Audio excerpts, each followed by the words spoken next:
got to JFK, it was past 5 o'clock. My flight was at 6.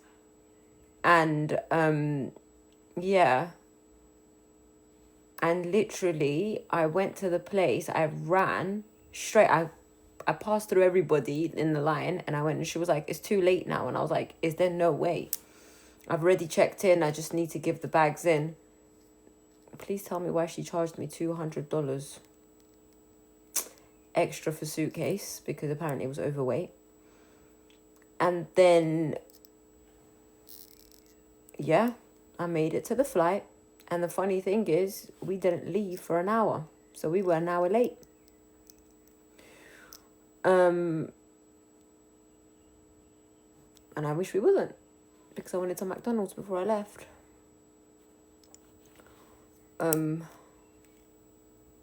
Yeah. Managed to get here. And then, listen to this. So obviously you have to make them aware that you have the ashes with you. You have to make them aware you have the ashes. And I was flying with Virgin Atlantic, and they said to me, please let the air hostess know. And I told the air hostess, and she was so incredible. She then gave me a whole 3-seater to myself. She, because I was supposed to share a seat with 2 other ladies, and I had a window seat. And then she asked the guy behind me to be moved to a different seat. And then, thank you, Dita. And then she gave me a whole 3-seater to myself. Some lady recognized who I was. This American lady recognized who I was, so she was trying to cause problems. And the air hostess very quickly put her in her place. Thank you, Sophie.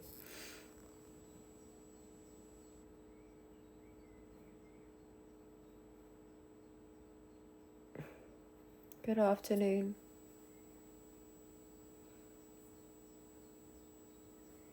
She was just like, why does she get her seat to herself? Do you know what happened to her husband? And the lady was like, regardless what happened, he's passed, and she still is grieving. So, yeah, she was just causing problems then. And then after that, she got sat back down. Yeah, I did make the flight. Then she got sat back down, and then midway through the flight, she was like, can I come and sit here? And I'm not even gonna lie, at this point, I'm in tears. And the lady before me, she was like, no, you can't. Like, you can't sit there. She's going through something, and you know what she's going through. Leave her alone. And then she got she went back to her seat.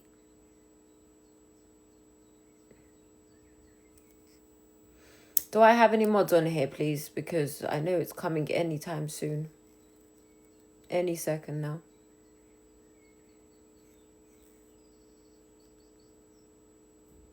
Thank you. Oh, thank you, honey. Sorry, I forgot that I made you a mod. Sorry.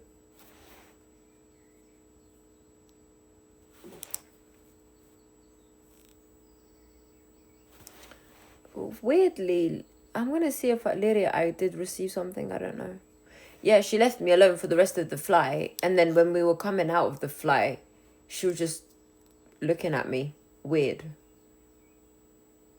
And then the lady in front of me, she was like, why is she looking at you? Yeah, of course, I'm always going to continue fighting for his innocence. And you know what, guys? It's easier to prove someone's innocent and exonerate them after they pass than whilst they're alive. So, thank you, Lisa.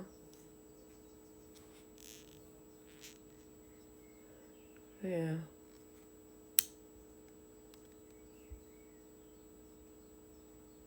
Thank you. Good evening. Thank you. So now the work begins, the hard part of the work, to start. No, I'm not in the States anymore.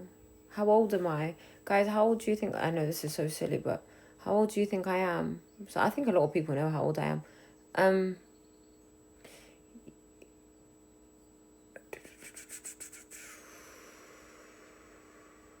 Yeah, I could. I'm trying to see. I'm not a complaint. I would love to, but no, I'm not accepting nobody on here. Um, I would like to.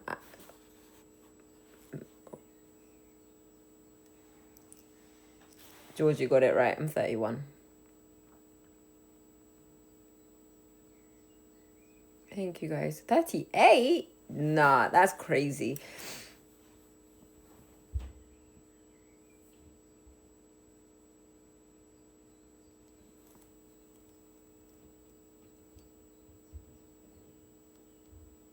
Thank you. My flight, you know what? I'm not gonna lie, the turbulence was crazy. The turbulence was crazy, but it doesn't scare me.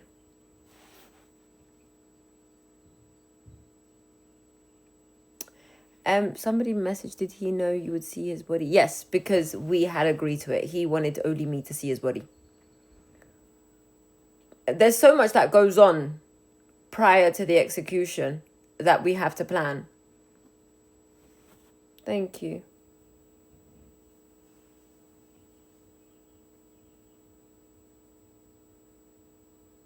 Nothing terrible. Do you know what? I will be honest with you. See, when it comes to planes, I have pilot friends, and I'm around like the flight aviation people so much that they've just taken the fear out of me. But even then, like the way the plane was shaking was crazy. Because some people were screaming, some kids were crying. But me, I'm like, whatever happens, happens. Like, I even did, like, I'm not even gonna lie. I looked at my husband's ashes. I said, honey, if it means I come with you today, we're going together. Did he get a funeral? No.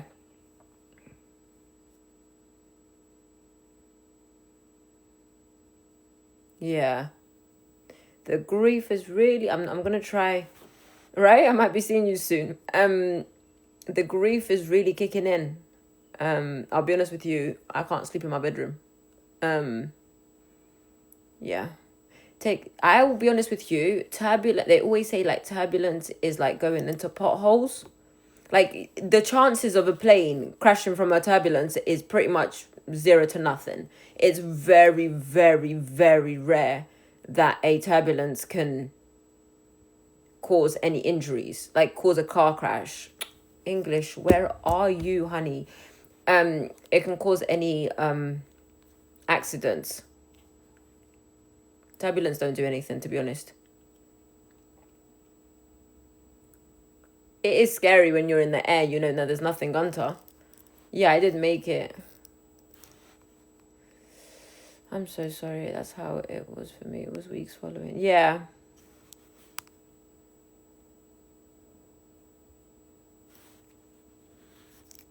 Yeah. Sorry, guys, if I miss any. What's the best memory that makes you smile? I think I watch our videos. I watch our videos when he speaks about me. I mean, the one that he's laughing and he's like, you are my true love, my only love. I posted. That one makes me smile the most. Hi, Amberly. I'm doing okay, honey. Yeah, I'm back. I'm back for a little short while. I have started therapy. I have.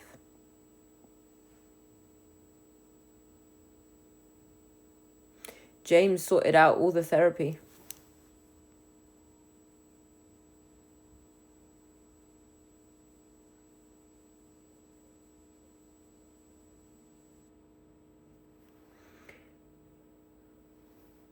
Jesus. Sorry, guys. This is going fast. Je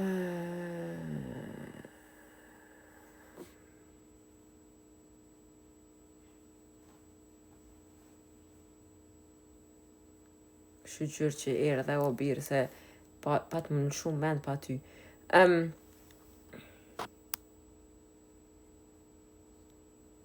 Yeah, he was terrified. Oh, Nisi. Oh.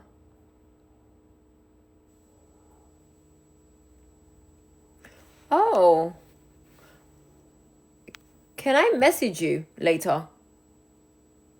Can I message you if that's okay? That's interesting. Yes, so James had organized therapy sessions for me.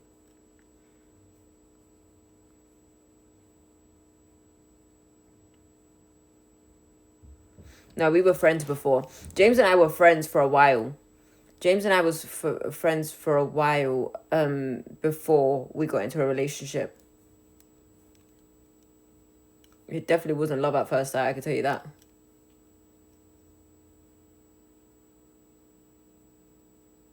Okay, Dita. Sorry, because I received like, humbly, I do receive so many messages and I end up missing a lot. Here we go. How korvanchka ki. Chushia yemir, chushpokalyan. Mfalse. Do you know what? I can't deal with it. Today I'm not going to entertain it. Today I'm going to be nice. Elvis, what makes you think he took somebody's life? What is it? I just want to know, what is it?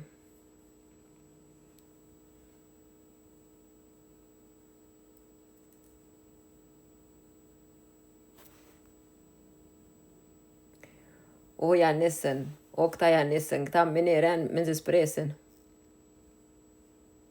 That's what they said. How many people say nice things about you and bad things about you? If we go the video confession video, okay, I can go and say I did something wrong, but if my DNA is not on anything, are you going to say, oh, she did it? That's my question. This is my question to everybody, right? If now, God forbid, I don't like this lighting. This is horrendous. It's giving me flipping yellow. Jesus Christ, this makes me look like like I died. Okay, I'm going to say this, right?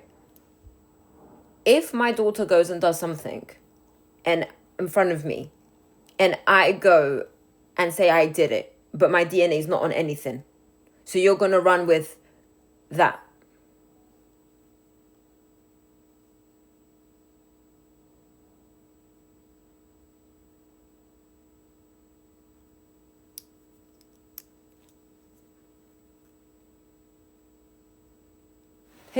People don't realize this is what I'm saying, yeah?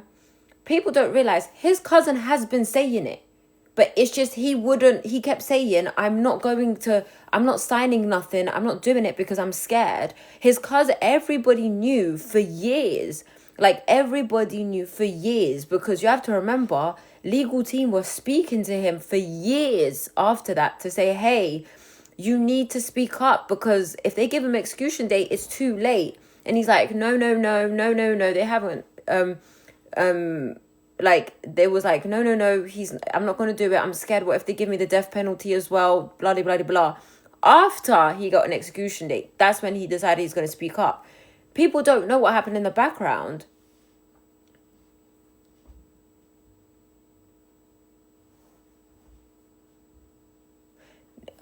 Nisi, can you explain a bit more of that? They needed to close that case because it was too much in the news. He was a high profile. Sometimes people do that when it comes to life and death. All the time, people will protect themselves over somebody else, even if they didn't do it. Yeah, like, his cousin did not.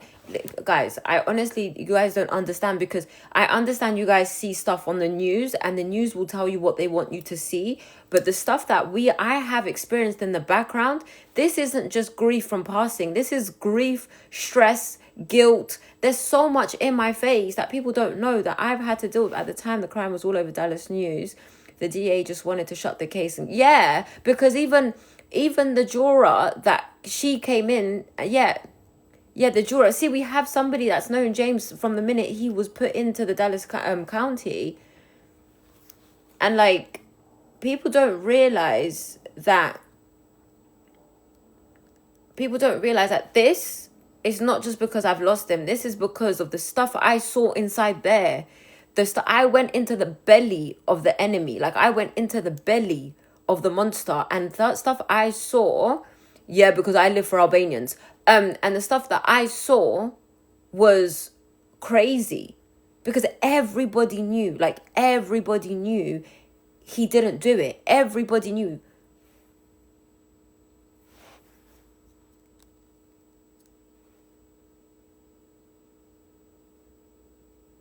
Yeah, even though he was high as a kite. Oh my God, please, I need this pinned.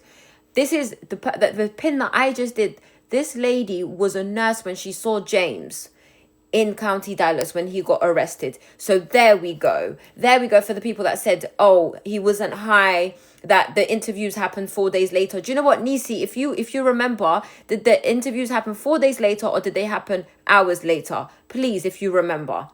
4 hours later.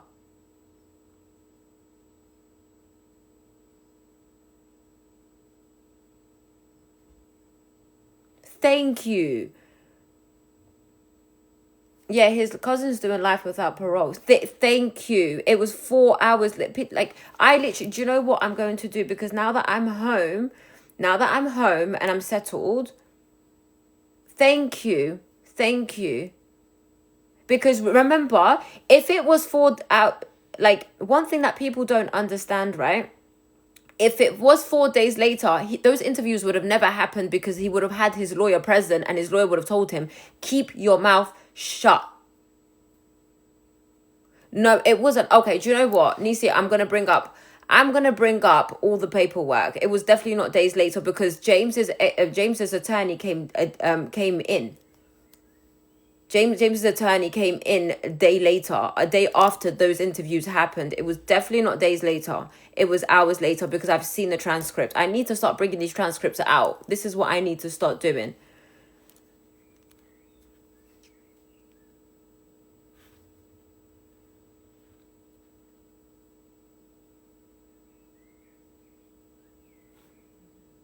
What I'm gonna do. No, I'm not gonna speak to no one on here. I'm not speaking to no one on here. What I'm going to do is, this is what I'm gonna do. Now that I'm at home, I'm gonna start posting up timeline of everything that happened. Because I read it. I read it from the minute he got booked in all up until when the interviews happened.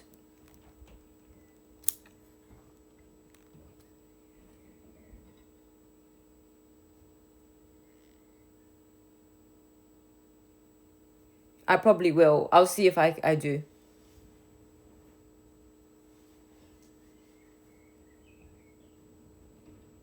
Yeah.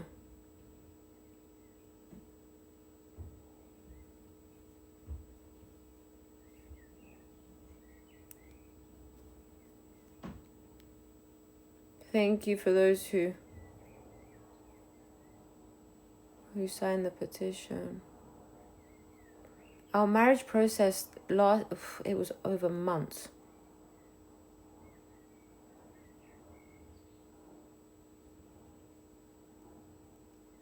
People don't realize that James and I were supposed to get married in December.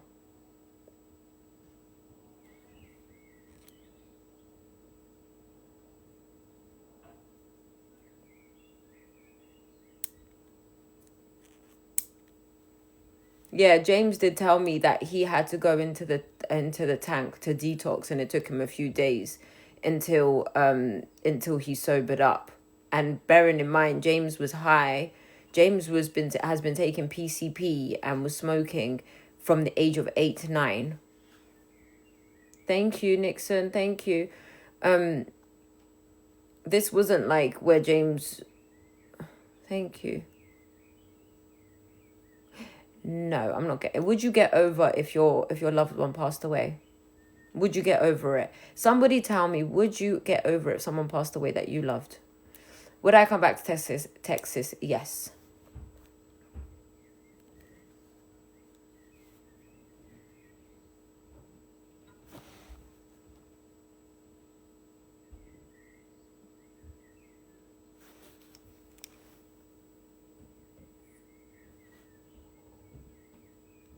Who looks after her kid?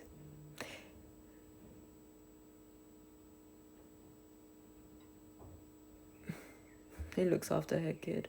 Who looks after you? You. Oh, thanks.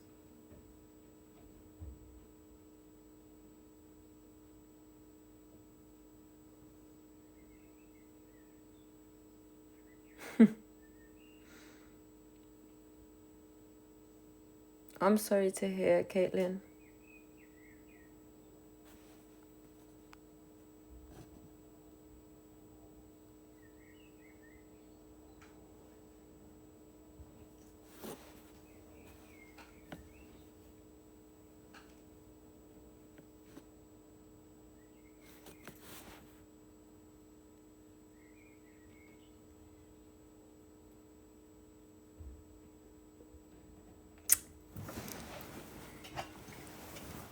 She got her Stanley.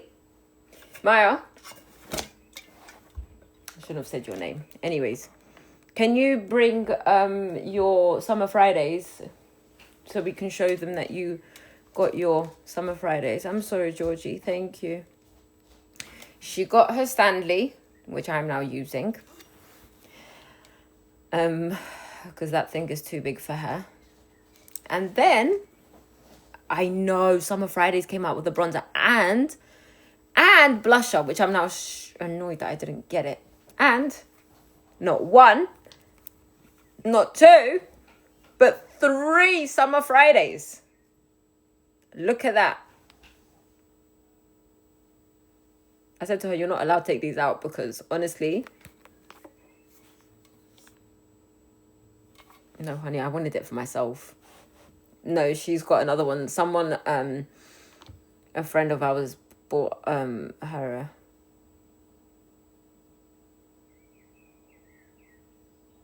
Yeah, she is a happy girly. Take them.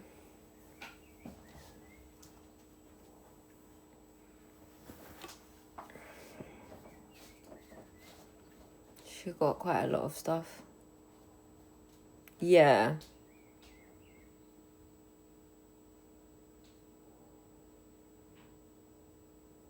Oh, yeah.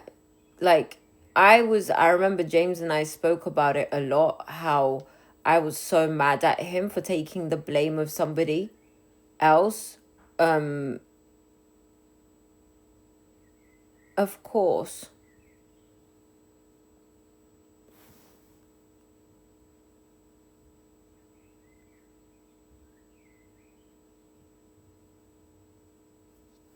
Listen, I'm going to tell you now, right? Because I used to be so mad at James about it. And I remember one time he was like, do you know what? Just take it out. Just take it out because you're so mad at me about it. And what happened was the fact that I just went crazy because I'm like, you do realize if you didn't take the blame, if you didn't do those interviews, you would have obviously had the appropriate charge for yourself, which was the robbery. That was it. Like, and he always knew. He always knew that. He regretted it. He regretted it for the rest of his life that he took a blame and that because there was no evidence pointing him to doing it. Like, there was none. And some people say, oh, yeah, but he was there. No, because he wasn't given the law of parties. Like, I can't be responsible for what somebody else does. I cannot. Like, genuinely, I don't believe in this law of parties bullshit. Excuse my language. Like, literally. But it is Texas as well, because Texas knew he didn't do it. Like, if I come out with you... Yeah, I made it. If I come out with you and you end up doing something that I wasn't aware you was going to do... Why am I being blamed for that? I'm so sorry. Like, my husband turned around and said, I wish I told the truth from the beginning. Because you have to remember, co-defendant had been doing this in and out prison business from the age of 12, 13. He was in juvenile. He was so bad that he was taken away from his family. Remember, their mothers are sisters. And I know, because this is what made it easy for me to know about that family, which was the fact that it was within the family, all this drama that happened. I've spoken to Damaris's brother. Like, I've spoken to his sister. Thank you so much. And literally, like, he had been in and out of prison. I'm not giving it a rest. And the fact that you want me to give it a rest, I'm going to speak more about it. Simple. So he had been... Remember, let me tell you something, right? Mir, Tissier... one thing I can tell you is Damarius knew the system. Damarius knew how to play the system because he's been playing it for years. Arbenar maret koft. Non har gjort det I boft benest. Med chat sen inte på fall. Yeah, so it's like, no.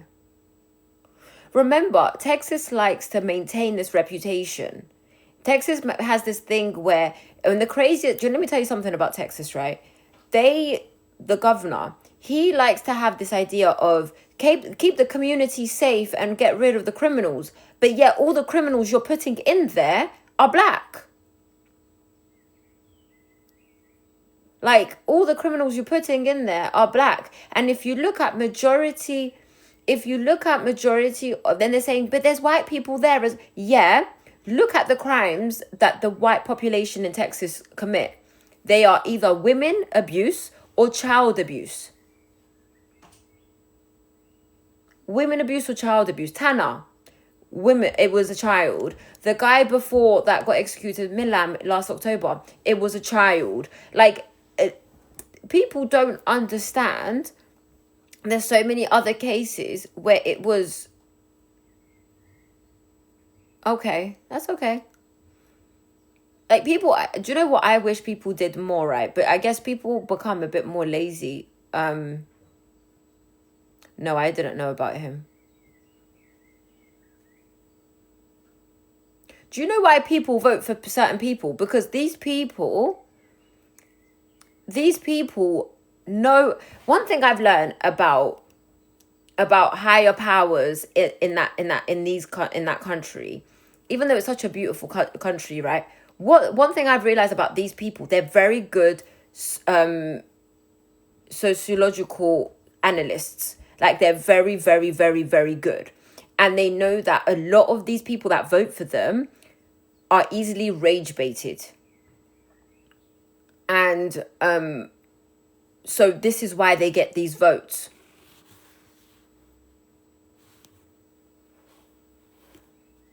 Like, people don't, like, the people that don't have never come across the southern states, you wouldn't understand it.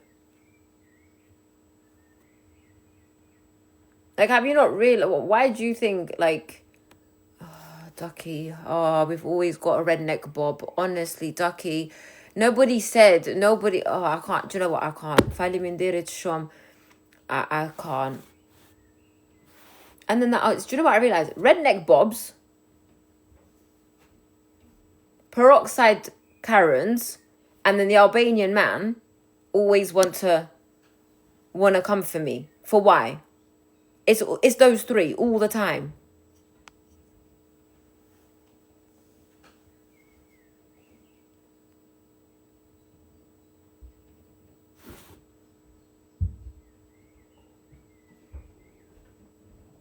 Annette, I never said I didn't like Texas. I love Texas. But you people choose to make Texas look so bad.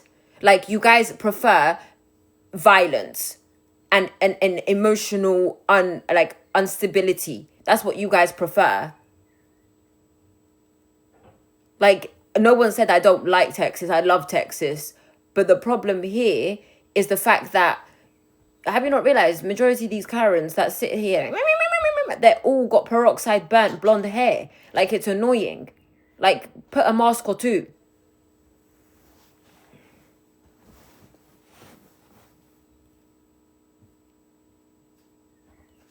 Some of the people know, because the problem in Texas is, this is what I'm saying, they're too emotionally unstable. Like, they sit there and they act holy as thou because they go to a Baptist church. But honey, you don't even read the Bible. Like I've been around Texans too much. They don't like each other. Like, it's not even like, they literally don't like each other. Like, it's crazy. It's like it's the mentality of some people is stressful. It's stressful. And then there's lovely people in Texas. I'm not gonna lie, I've come across some beautiful, lovely, lovely people in Texas.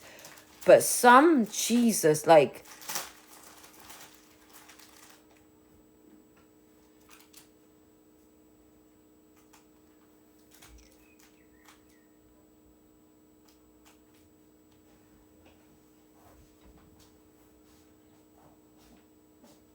yeah, like, look, Nikki, and I can tell you there's so many nice people in Texas. Beautiful people. I'm not going to lie.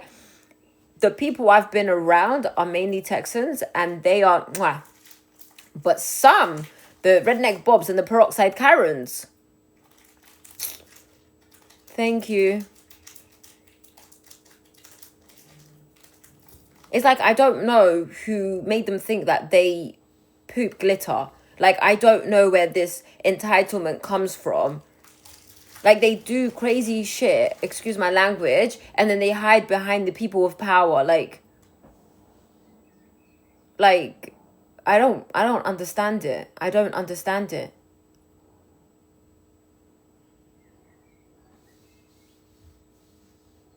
Thank you.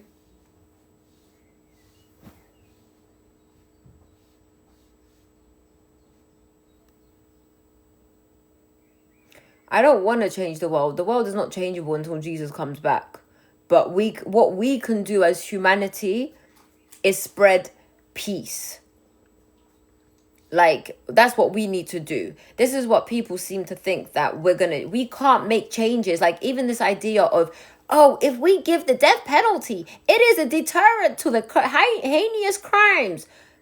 But yet Tanner Horner just came and committed a heinous crime. It's about, yes, thank you. It's about spreading the word and spreading positivity.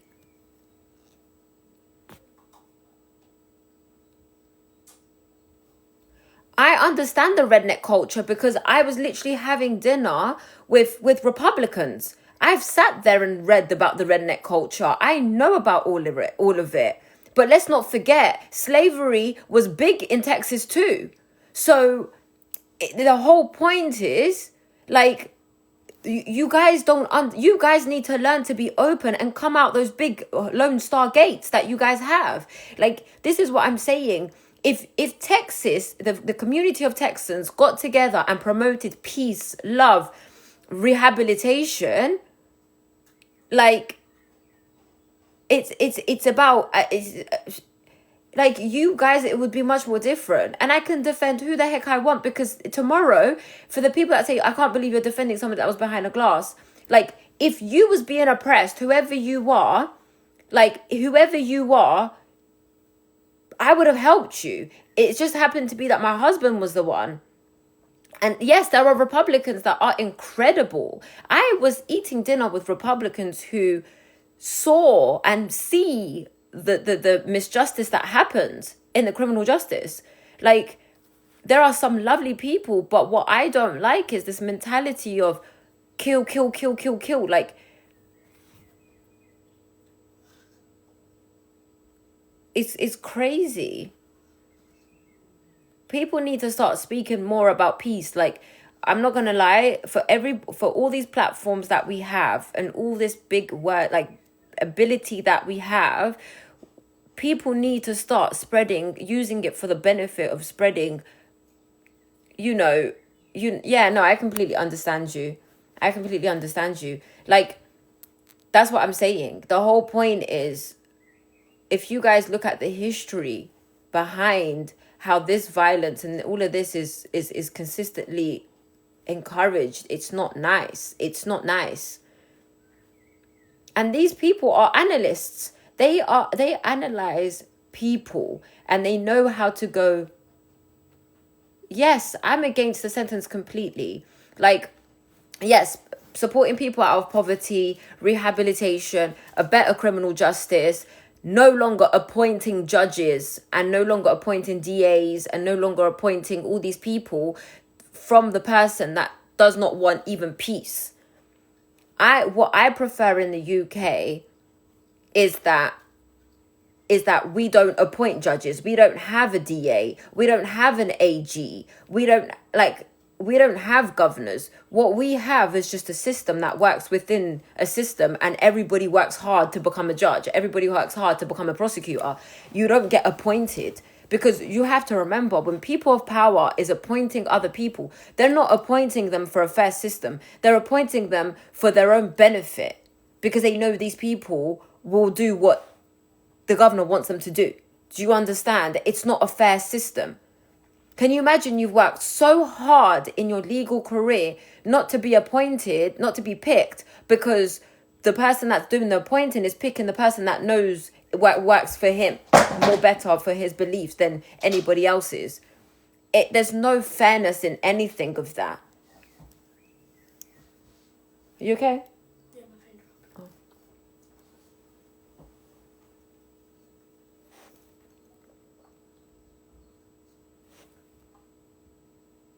Yeah, so that's what I'm saying. If the system was fair, if the system was fair, there was no appointing, and it was,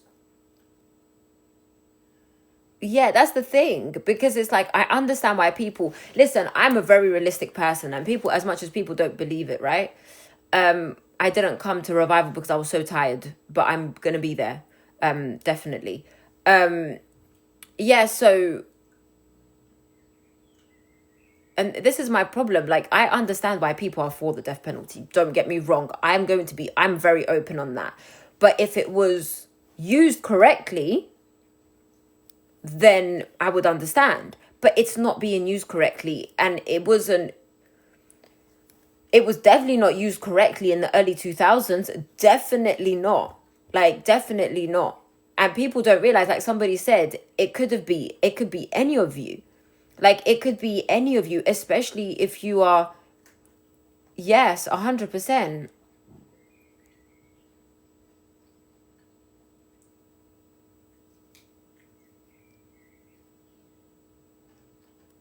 And people tell me, get out of the Texas law. You didn't study. And I'm like, I did study Texas law. Like, I actually have training, especially in the death penalty in the United States. I know the Constitution from the forefathers, from going to the people that created the Constitution. I know what I'm talking about. Like, one thing about me, I'm a very prideful woman. I'm a very prideful, egotistical person. I'm not even gonna lie. I wouldn't come up on here talking about something that I do not know. That's one thing for sure. Yeah, there was hope because there was conversations within the belly of this monster.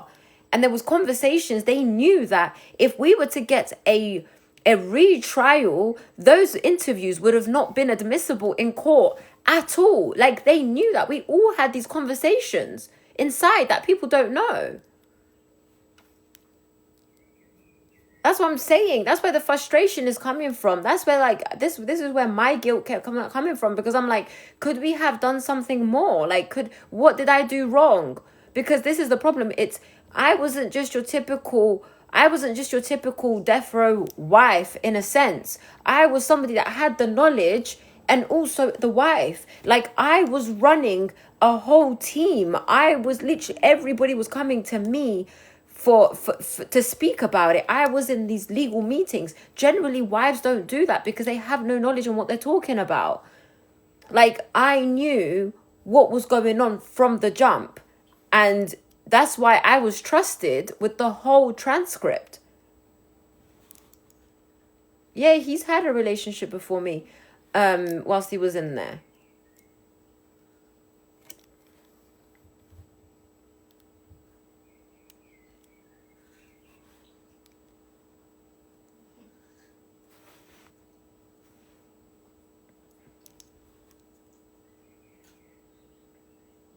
Because welcome to Texas. That's what I'm saying to you. Welcome to Texas. When I had a meeting with the governor's office, and I said to them, look, we've sent you all, thank you so much. We've sent you all the proof. We've done everything. Just investigate it. Investigate it. Go question Demarius if you don't believe him. Go. If you say, oh, he would have said this because it's our legal team, you can easily step into that prison and go see him because you own these prisons, right? And they wouldn't even care. Like, they wouldn't hear it. They wouldn't hear it because our great AG had promised them that they would go, like, it's, guys, that a lot of stuff. So inmates get letters from loads of different places, not from just a prisoner. They wouldn't review it. They just wouldn't. They wouldn't, because things had happened in the background to ensure that he would get executed. Oh, yeah. Oh, honey, let me tell you something. See these death row inmates, not even death row inmates, men in prison. How did you meet him? I was doing my master's. Yeah. These inmates, they get a lot of people messaging them. a lot of people, not just from Write a Prisoner. There's so many ways. I didn't even know this. James would tell me like how many other ways people will write to them. Like, I will tell you now, the day of his execution, he received 2 letters from an ex-girlfriend. We was literally looking at these papers. 2 letters from an ex-girlfriend. There was a girl that was like, I love you. There was just like loads of letters, and he showed me them. And he's like, I don't understand why these, like, he would get so upset because it's like, why are these girls messaging me knowing that I'm a married man, knowing that I'm in a relationship, and they're sitting there saying, I love you. I love you. I wish I could be there with you. And I'm sorry that we didn't make it. And like, James used to get super, super upset. And he would show me all these like messages that he would receive. Me, I never cared. I was just like,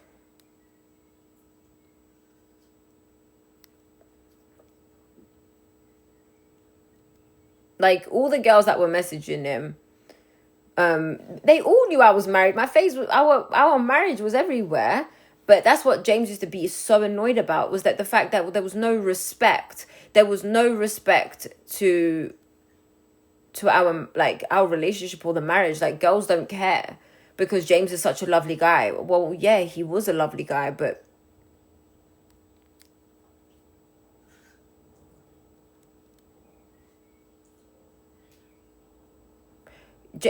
I'll be honest with you, girls were attracted to James because of his looks. Like, James, they were attracted to James because of his looks. Like, he's shown me, like, when girls message, and you know what I realized girls do, right? What attracted me to him, I told you, when I first saw his picture, he looked like a Hispanic uncle. Like, didn't look at his face. He just looked like a Hispanic uncle. I was messaging him because I wanted to speak to him about my masters. That's what we were speaking about. And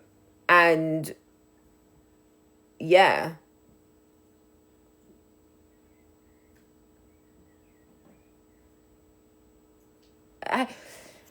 Guys, as an Albanian girl, I don't live for Albania. I swear to God. Like, see these songs that they talk about, red and black goes through my blood and all of that. Like, I'm not that person. I'm not a patriot. I don't live for Kosovo and Albania. Like, I genuinely don't. I'm myself. I'm me.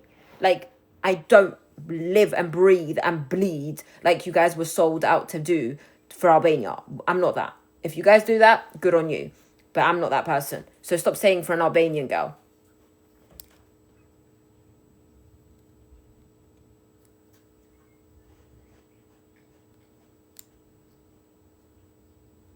No, I didn't complete my master's. Oh Jesus, some Albanian man is disgusting. Were you raised in Albania? No, I went back like every summer, like every other Albanian, but was I nervous? I was broken. And there's no sitting in the room. There's no chairs in the room.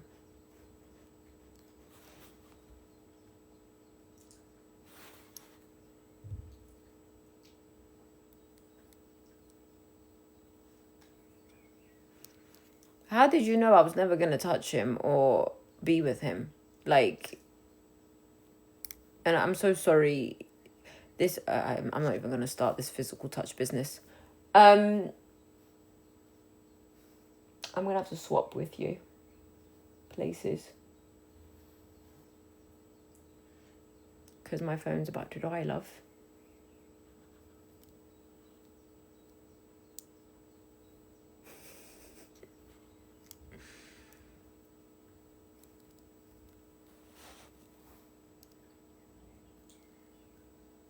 Yes.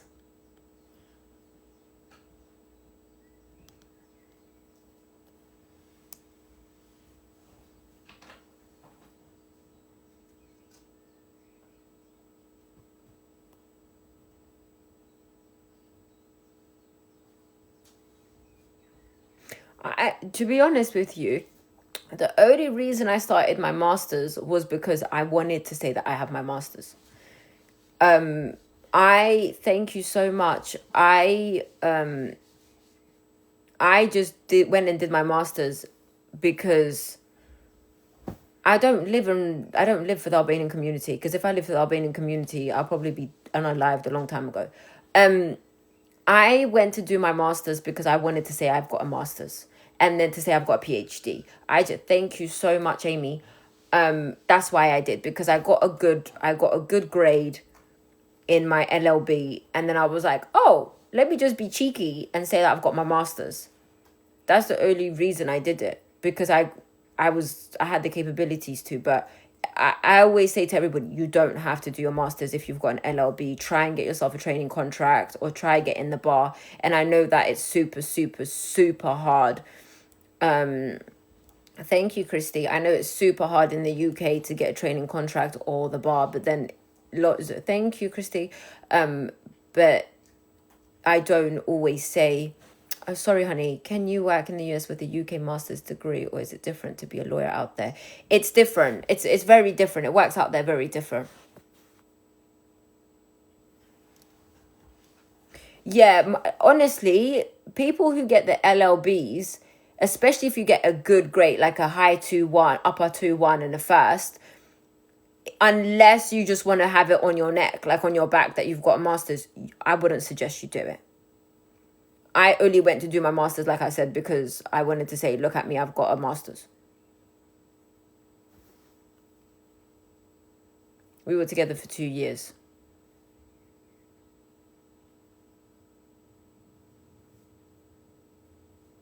Thank you.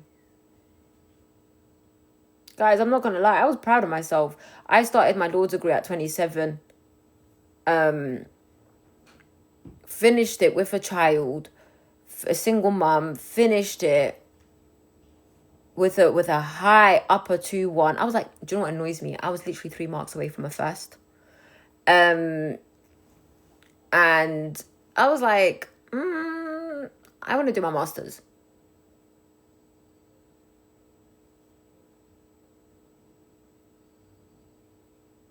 And then I was like, I want to do my PhD.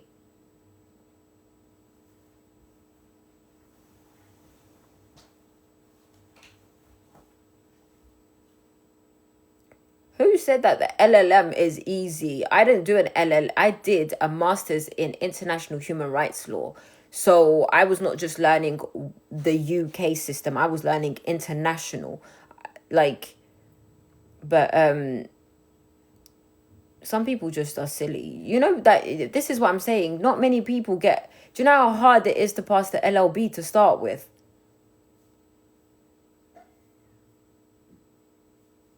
And I'm not gonna lie, regardless if it was easy or not, it's a blessing to be able to do it. Whoever wants to go to university and study law, that's a blessing in itself. Everything is a blessing.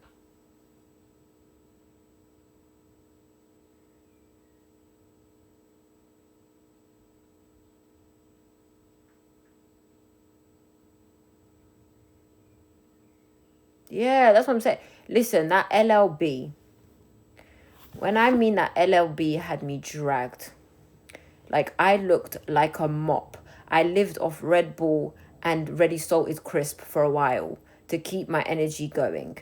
Like, people don't understand that that LLB dragged me like a mop. I used to call my lecturers crying because, yeah, like people, and I have a child. So bearing in mind, I'm working full time because obviously the LLB, you have to be in, it's like 3-4 days a week. Then you're working because I have a child to take care of. Like, yeah, like it makes you question your life. Like, genuinely, the LLB makes you question your life. That thing made me take that thing made me have Botox, because my head, honestly.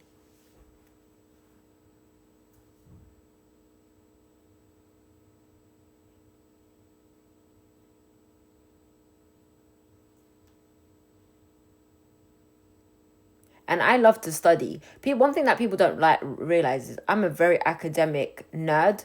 I love reading and studying. So it's like I like to be challenged.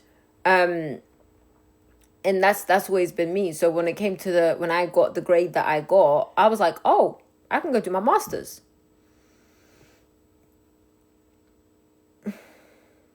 Hey, God bless Texas, AD.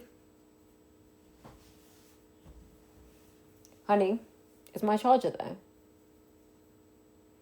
Can you go get my charger from the bag? But is it the same charger as this? No, I don't think so. It's in that bag over there. Don't say anything, please. Just go get in the bag, please. Can you get me my charger? Thank you, honey.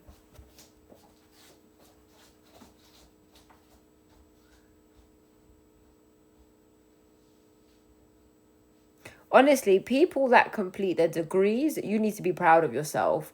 Like, you need to... Oh, thank you.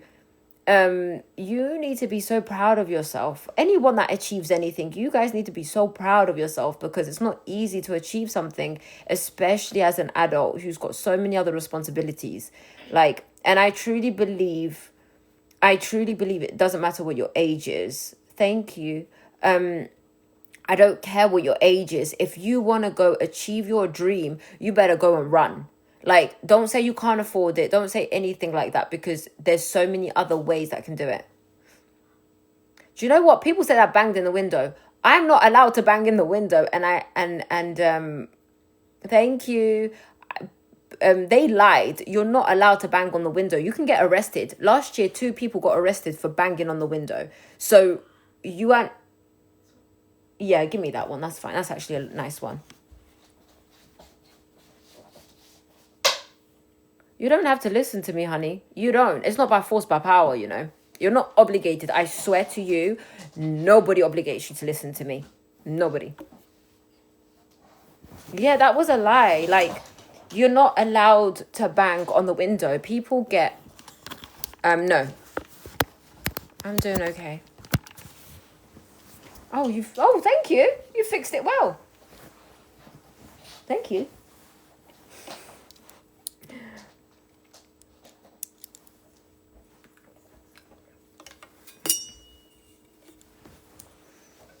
Yeah, you're not allowed to bang on the windows. I was told that the first thing I was told is don't bang, because one, the window is quite thin.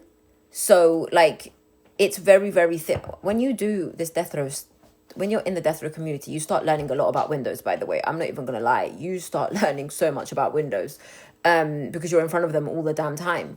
So, yeah, no, I didn't live there for 2 years. I did scream. There was a lot of screaming. I'll be honest with you.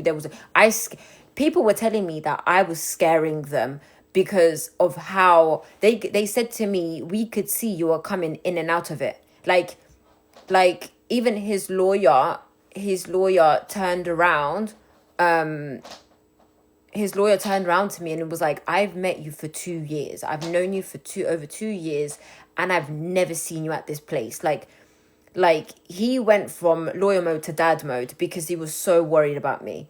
And people could, like, they were saying that we could see you were coming in and out of it. You were having a psychosis moment in that room.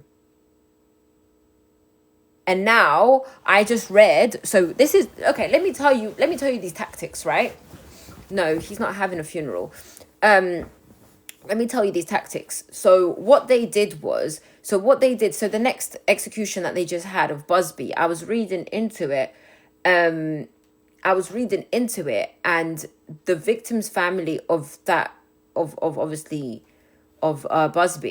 they had invited a specific person to come and see it, so then they can talk about how peaceful the lethal injection is. Like right now, because obviously of what happened with our case, right now they're going above and beyond to make the lethal injection look uncruel and humane, which is wild. And this is why I get so frustrated with people, because I'm like, if you are so 10 toes deep in and so sure that something is okay, why are you arguing? Why are you overcompensating to prove somebody wrong?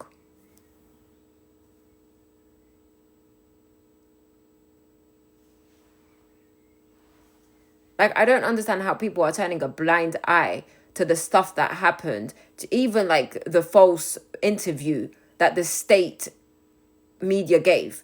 Like, are you guys not... People need to understand this, yeah? Even the people that are for James's execution. Are you not worried that the state media that witnessed James's execution went on national TV and lied? Like, are you not worried for yourself? Forget about James. Are you not worried that your own people that you support went on national TV media and lied?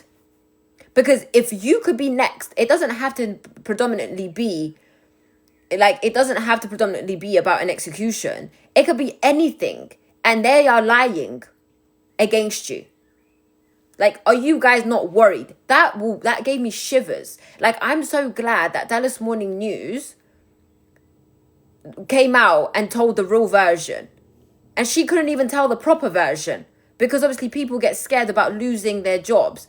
But like, are you guys not terrified? Like, are you guys not terrified? Because it doesn't have to necessarily be an execution. These people work for a state. They could go against you any moment. If they can lie about an execution and then get caught out lying, what else could they do for you?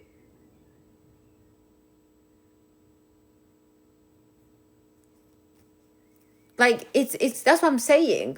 Like, God forbid, imagine we didn't have the Dallas Morning News say it. We would have just looked like, I would have looked crazy. And I would have, like, they would have tried to make me look, because they were going above and beyond to make me look crazy. But I know what I saw with my own two eyes. And everybody in that room saw it too.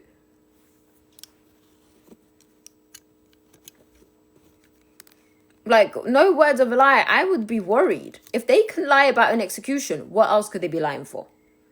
And if they go against you, honey, and if you get in that belly of that enemy, yeah, you're in trouble. You are in big trouble.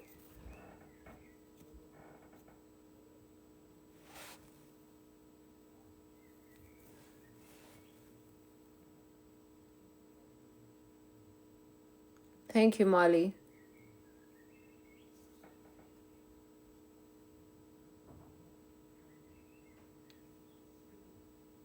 That's my thing. Like,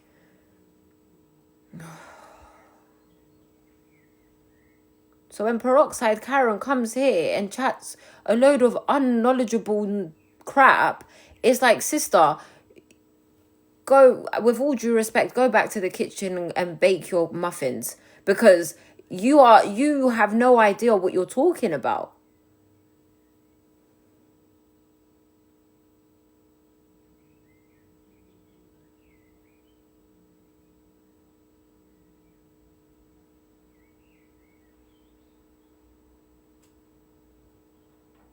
Yeah, have you guys realized today I'm not feeling petty today? I'm tired. I'm jet lagged.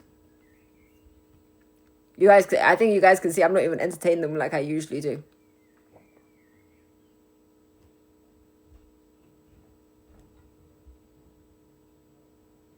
I think it's just super important for people to use the internet wisely, to research properly, and he's already had his cremation, my darling. And to actually use their voice. Your voice is powerful. It doesn't matter of your financial category. It doesn't matter what your race is. It doesn't matter whatever it is. Your voice is so powerful. And people need to understand that. And there's this mentality of people who believe that their voice has no sound. Yeah, he is with me. But this is what frustrates me, is that people get told, don't you who are you to speak? Look at you. Like, people don't realize you have a voice. You have a voice. If you guys see there's something wrong, you have a voice to speak about it and to say it's wrong. And a lot of people that do speak up, it's yeah, it's sad. It's not even just, it's everywhere you go.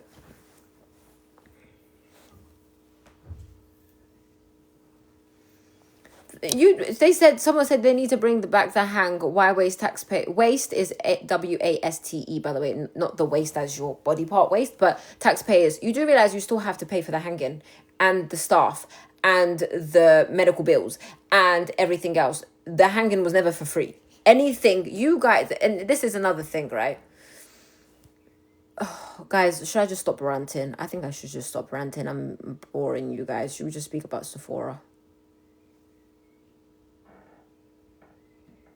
Oh, Pam.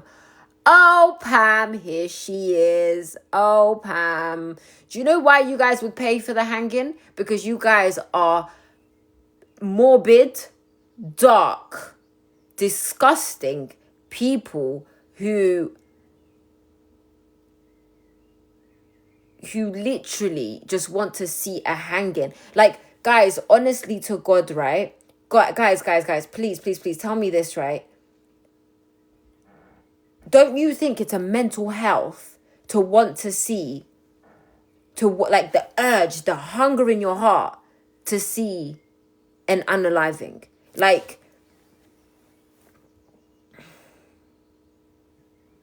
so can you understand what I'm saying about the mentality over there in that place?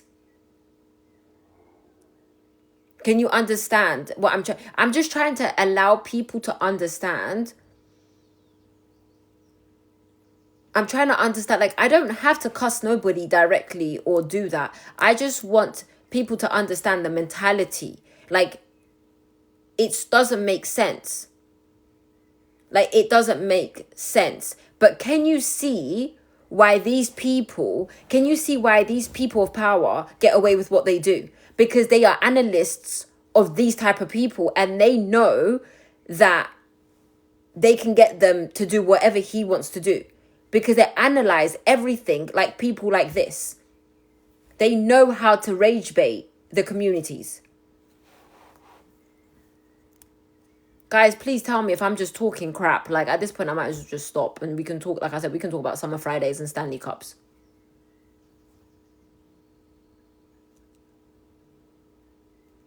Thank you, Abby. But even it's for the people who don't agree. Why don't you open your mind, your heart, to be like, and have a constructive conversation and say, hey, why is it that you believe like this, where I as believe that this person should be hung? Have a question. Like, we are adults. Like, I don't understand this immature mentality that people are building nowadays. And there was something that I always said, like, I don't know, obviously there's not everyone's a Christian or read the Bible, but it's like the Bible speaks about how the enemy sneaks around like a prowling lion. I'm not gonna lie, he no longer has to sneak anymore because people do it for him. Like, it's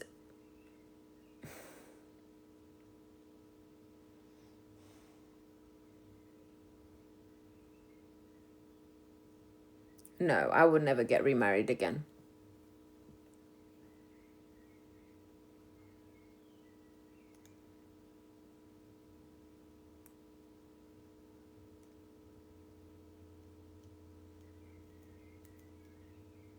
Oh, we got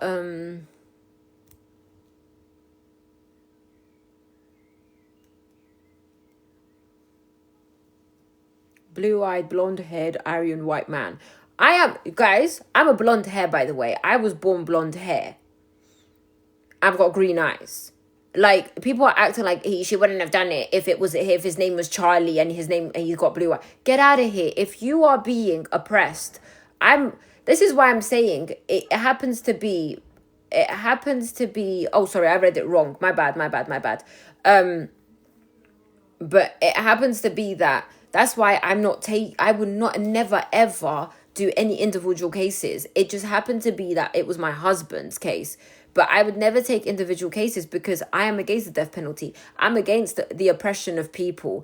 But I will be absolutely honest. Like, I will be absolutely honest. I am against slavery. I'm against racism. I'm against the way the black community is being treated. I'm against all of that. I don't play about that.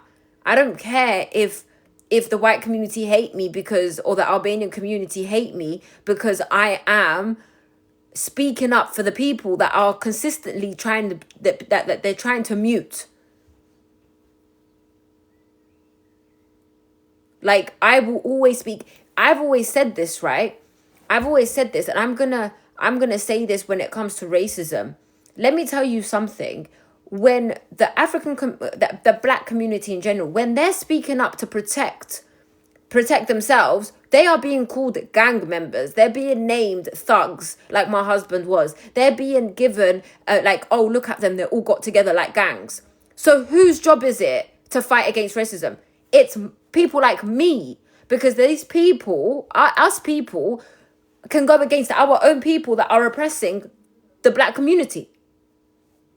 So it's not just James, it's anybody who's being oppressed.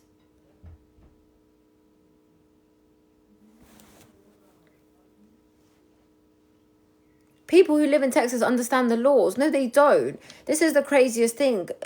I wish people did understand the laws in Texas, because if they did, this will not happen. If people understood that, you guys don't even know. No. Casey, let me tell you something. There is the laws, there is the Texas laws, but then there's the procedures. And Texas, what they did was, they created procedures to protect themselves from the laws that are in Texas. Make that make sense? Did you even know that? There are procedural rules that the government has created to protect themselves from the laws that Texas has. Hence why they only say to you, you're procedurally barred, because they cannot say you are, by law, you are, you're not allowed. They say you are procedurally barred, or they will say abuse of writ. Because why? Because Texas has created procedural standards to go against the Texas law to protect themselves. Hence why when the CCA, the Texas Court of Appeal, had declined James's appeal, right? They declined it based on opinion, not based on Texas law. So did you guys know that? Because based on Texas law, James should have had a stay. No, the laws protect people. Procedures go against the law. Procedures are opinions. If procedures and Texas law combined together and they collaborated together, I would understand. But procedures are created to protect the people in the seats. They're not here to protect the community and the people. That's what you're not realizing. Yeah, they did. Memes, do me a favor. My laptop bag is in the Lululemon bag. Please bring that here. Thank you. And do you know what? I'm going to start bringing. Do I care about the two victims? Honey, I was on the phone to one of the victims' daughters, consistently praying with her. Of course I do. This should have never happened. Am I happy that my husband wasn't... Even my husband was regretted and was ashamed that he was ever involved with his cousin. Because my husband was never a criminal prior to that. My husband was never in trouble with the police before that. So why would anybody not care about the victim? Of course, James, you guys don't even know, right? James begged them for 17 years, begged the victims' mothers, begged everybody, let me meet you guys. I want to speak to you. I want to apologize for what happened when in my presence. And they said, no, we don't want to talk to you. We just want you dead. Yeah. We're going to eat some food soon. So that's what I'm saying to you. Oh, look. I still have it.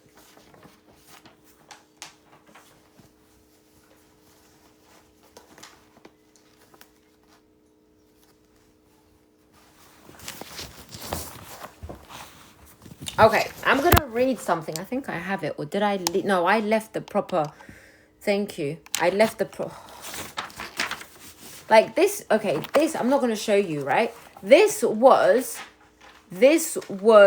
how the two journalists, Sean Rabb and Steve Pickett, and also the foreman juror, that the only African-American they brought back, right? How they all went to church together and they knew each other.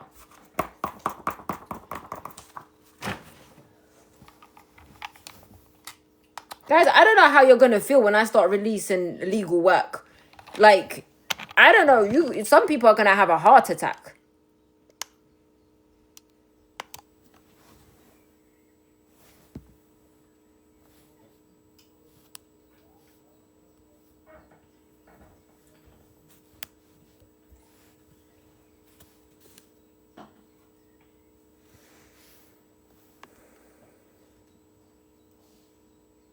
Can you imagine? I'm talking to myself. Guys, I know I probably... You guys are talking about... Okay, let me tell you something, right? People are saying taxpayers for death penalty. You do realize you pay 30,000 a year for over 10,000 inmates, whether it be death row or general population. The taxpayers pay over 30,000 a year per inmate, right? What you guys pay to execute somebody is $1.3 million.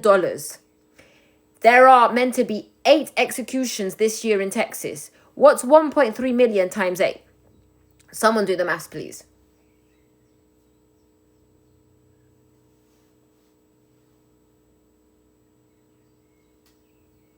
So if there's 8 executions, you guys are paying 10.4 billion, right? Or million, or whatever it is. Yeah, million, sorry. You guys just paid $10.4 million to execute people.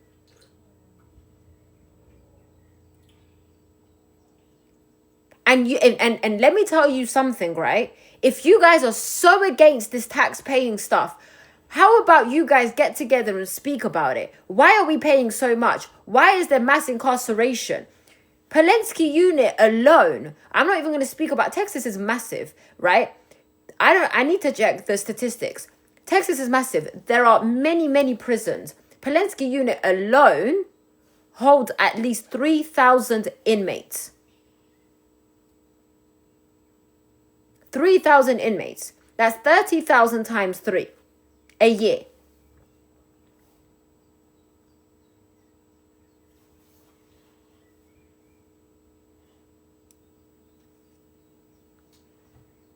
The drug, the lethal injection comes from compound pharmaceuticals. They come from compound pharmaceuticals that don't have proper expiration dates. So they push the expiration dates by 6 months every time. Majority of these lethal injections have passed their expiration dates because the EU no longer provides the lethal injection because the EU is against the death penalty completely.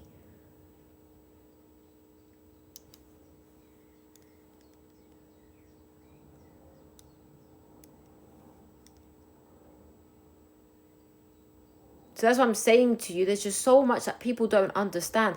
If you go on the Death Penalty Information Center, you will come to find out all the statistics, right? Like, if you guys are against something as a community, you do know you have a voice. You have a voice during these elections. You have a voice during these forums. You have a voice to say, hey, why are we having mass incarcerations and stupid amounts of years sentencing for people that we don't want that. We don't want that. What is going on? Because it's coming out of our paychecks. People have a voice. Like, people, thank you. People don't realize you all have a voice. It doesn't mean, and when I say you have a voice, you have to do it peacefully and you have to do it correctly. And when you have a voice, you can speak up. No, they will listen. And that's the problem because people say this is Texas, this is California, this is London. Like, people don't understand. They don't listen because they want you to be violent and to make you look crazy. But when you corner these people, they have to listen. Like, people in Texas, especially because I've spent so much time in Texas, right? People are made to believe that their voice has not, they have nothing, and they have this thing about, oh, this is just Texas, this is just Texas, right? And it's a bad mentality because if you're just going to say, oh, this is just London, oh, this is just Texas, you need to, like, people need to realize that's just the getaway. Like, even the elections, like what happened in the elections for Senate, for seats and stuff like that was wild. And that's what I'm saying. If people got together and said, what do you feel is appropriate punishment for? So this is the thing. People, Miss McGregor, people need to realize that the law is not as easy as what people think it is when you are indicting somebody for a crime, right? There is so much threshold and requirements and legal testings that you have to go through in order for you to know what is appropriate sentencing for the person, But the problem here is sentencing somebody a stupid amount of years that is their first crime, that is not violent, that like, it's just, there's so many stuff that I've seen and I'm like, what? Like, you know, do you guys know that back in the day in America, there were certain states where they would just roll the dice and whatever number it came on, that's how many years somebody would be sentenced for? Do you guys know about the sentencing rolling dice technique? Yes, he was wrongfully convicted. He was. If he was convicted for a robbery, even James said, listen, I shouldn't have been there. But to be convicted for something he did not do with absolute, complete DNA that shows that he never did it is wild. Why would I want to get married again? Because I'm always going to look for James in everybody. That was my best friend. And let me tell you something, right? People don't realize it comes to a point where James overcompensated and overdid everything to ensure that he could do as much as he could, because he couldn't do things that he should have done as somebody who would be outside. The standard, I'm not even gonna lie, people think it's crazy, and it does sound crazy when I say it. The standard that James increased for me from death row. Can you imagine a guy telling me, oh, I forgot to call you? I'm like, are you mad? Like, my husband from death row ensured he called me at 2:30 on the door every single day.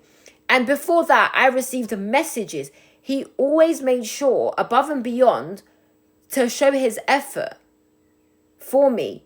And a guy in the outside is telling me he can't even text me, hey, are you okay? Yeah, goodbye, peace out. Like, I my tolerance is so low. Like, if my husband from death row can go above and beyond to make sure there's flowers to my door ever so often, that he's taking care of me financially, he's doing so many stuff from death row, by the way.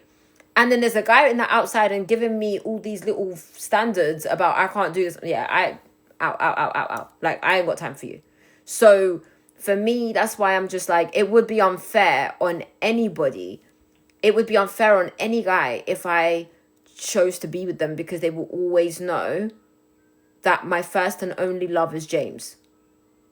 And that I will always be in love with James. And it's unfair on the person.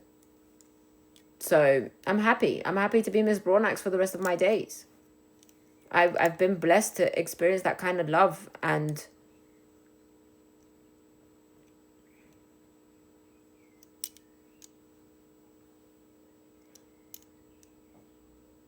thank you.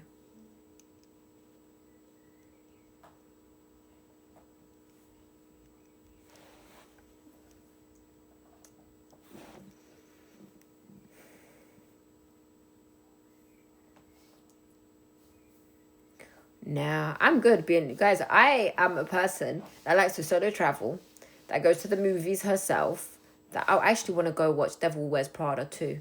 Wait, can you come and watch Devil Wears Prada 2 with me? Are you too young? I think you're too young.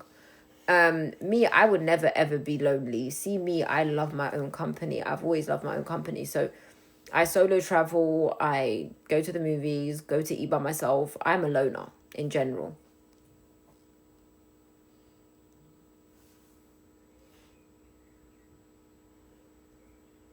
Oh, okay.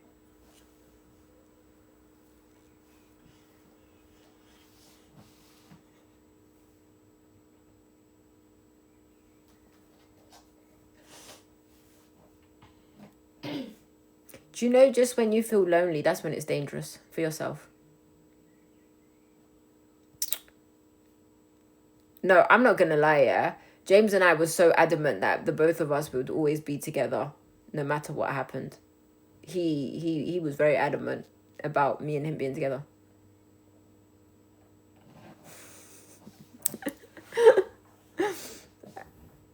Thank you. Thank you.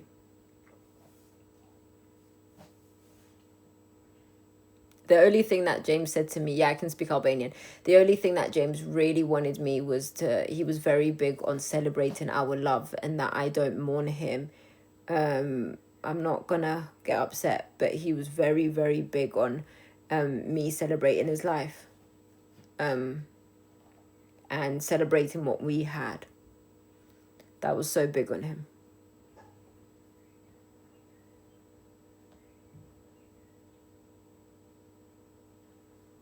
I met James when I was doing my master's my paper was on racial disparities in Texas death row, and I met James that way.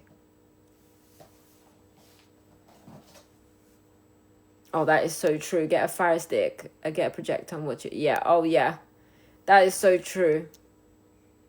Do you reckon the juries were racist? It was, the jury poll has 12 people and 11 of those were white.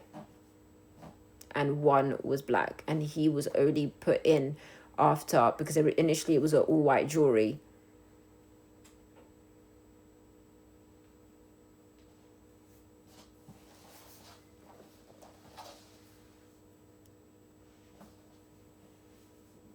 I haven't watched Eurovision in so many years, but I did see some performances on TikTok.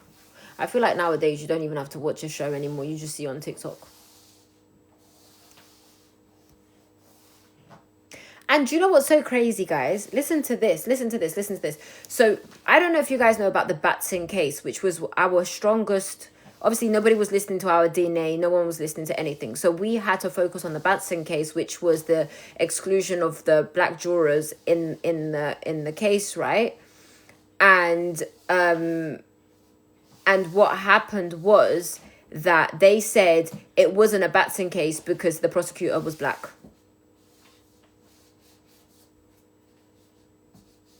And that he could say the stuff that he was saying.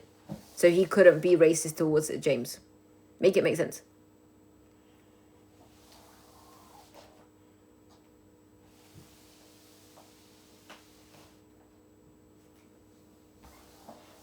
Honey, don't do that, please. Stop doing that, please.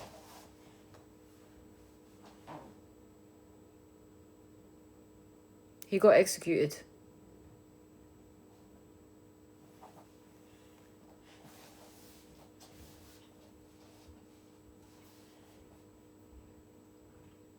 I don't have no lip filler. I love that people kept coming for my lips. Wow.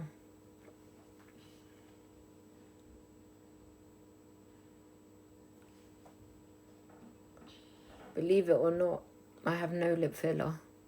Are they Balkan lips? I don't know.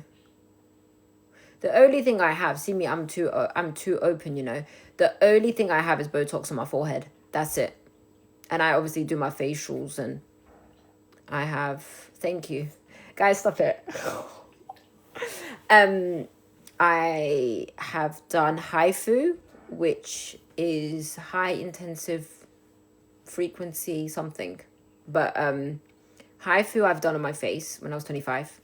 And then I already have, but it's starting to run out now. Oh, there we go. We're not working. So it's still there, but it needs a top up. Guys, I'm too open. I couldn't care about this stuff, honestly.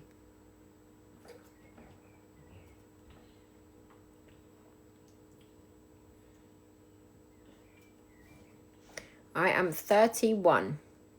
31 in this place. I'm about to be 32. It lasts about 3 months. 3-4 months. But with the stress that I've been, it didn't last as long as... James was 37, so he was 6 years older than me. And guys, do you want me to tell you something crazy? Do you guys want me to tell me... Do you want me to tell you something crazy about James's case?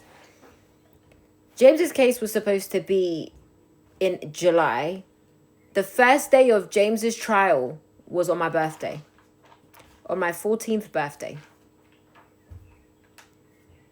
That's how, 13th or 14th birthday, one of them. But his first day of trial was on my birthday.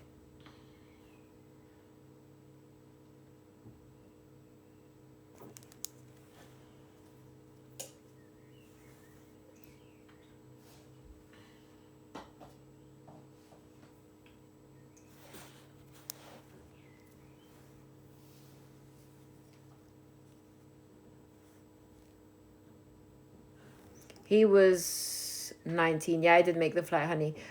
He was 19 when this situation happened, but he got, I think it was a year later, so he would have been 20, and I'm 6 years younger than him, so I would have been 14. 15, 16, 17, 18, 19, 20. Yeah, I would have been 14. So yeah, so his case started on my 14th birthday. And it was supposed to happen 2-3 weeks before that, but they extended it and they decided to do it on my 14th birthday. It's crazy. It's me and James used to laugh about this because it was like, damn, it sounds crazy that you was 20 and I was 14. But I guess when you get older and you reach your 30s, it doesn't look as bad.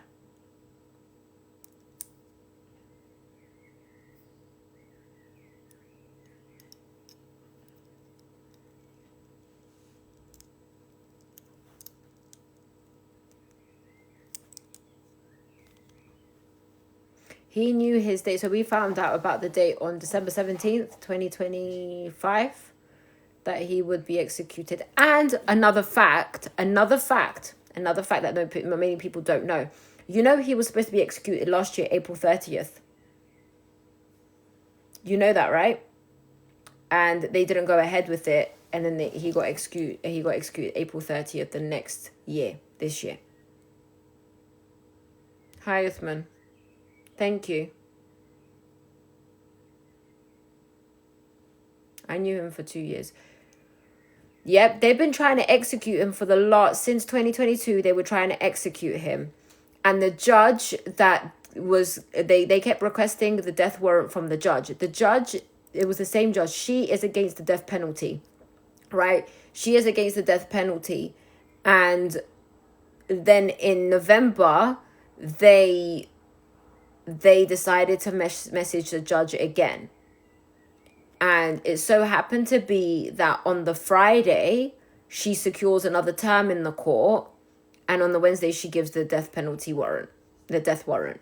So there's, again, you guys don't even know that. Because I spoke to the ADA. Yeah, I've got his remains. See, that's what I'm saying to you. You guys, there's so many things that you guys don't know.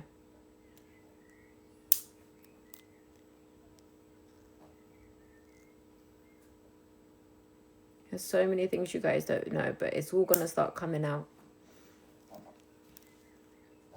They was against him. Like, there was literally, you know, people don't realize, yeah, we were so blessed. We had one of the best legal firms. Like, we had one of the best legal firms. And it was like, even people that were against us, they was like, these appeals are crazy good. And they would just get declined. They would say procedurally barred. Procedurally doesn't go against, it goes against us. But what about legally? What about legally?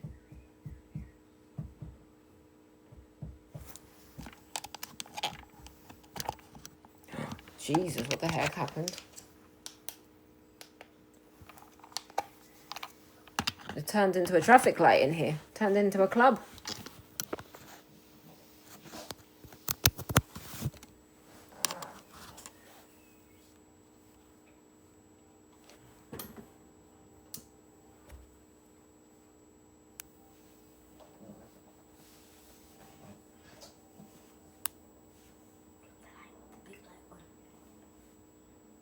They just gave a death warrant.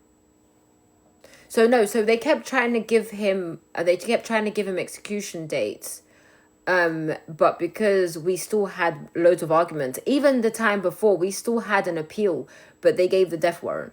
So it was like, we still had so many appeals in process.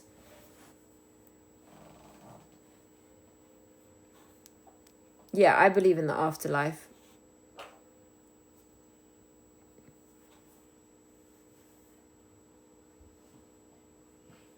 Yeah, like, this is what I'm saying to you. It's, thank you, Lulu. There's so much.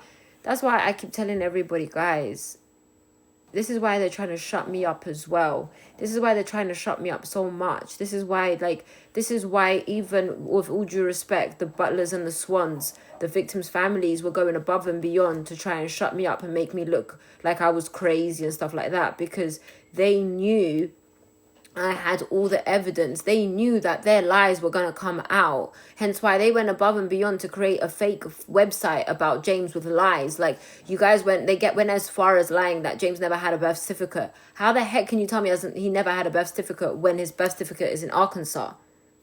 Do you know what I'm saying? Like, it's like, oh, he never had a birth certificate. It has never been found. Huh? Like, his birth certificate's in Arkansas. That's how I found his biological dad. Like, then they said, oh, he was this and he was never high. He was never high. That's a lie. A nurse that knew James literally just said, confessed that he was high. Like, no, honey. Some endorsements were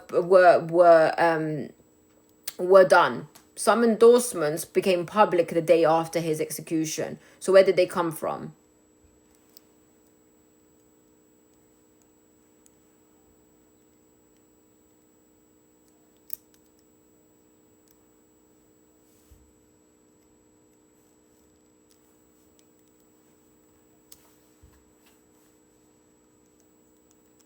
Because, oh, I feel like I'm repeating myself. Sorry, guys.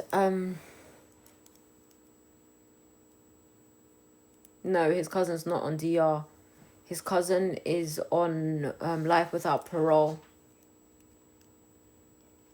We've been listen, before I even came into James's life, they've been going back to Demarius to say to me, listen, you need to speak up because the evidence shows that you did it. Oh no, oh hey Raven, oh no. Like, he was just like, no, I'm too scared. What if they give me the death sentence and stuff like that? When James got an execution date, he started speaking up.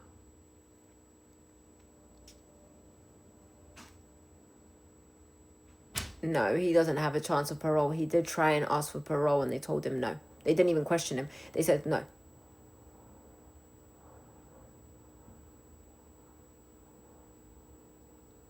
Deals were made, honey. Deals were made. And this is the crazy thing is, they gave a deal to the cousin, but they didn't give a deal to James. Again, like it's like, if you guys believed he did it, why couldn't you guys say, hey, like what they did to Tiana, you know, or what they did to so many other people? If you are saying you're guilty, take a deal. They didn't do it with James. They gave it to Demarius. Because as soon as those interviews happened, certain people said, unalive him now. We want him unalive. When James kept saying, James, and that's why I said James has been speaking. No, I don't speak to Damaris. I've messaged him once. I'm never going to get a reply from him. He can't, I don't believe he can face me ever. But people don't realize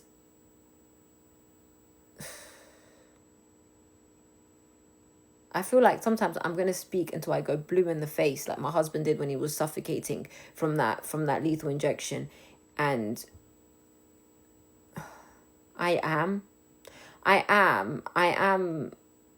annoyed in the fact that, bro, we've been telling you to speak up for years and you kept telling us no because you're scared.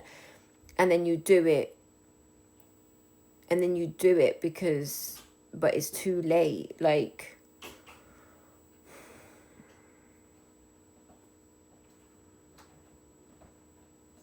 you okay? Yeah. What's up? No, I'm okay, thank you.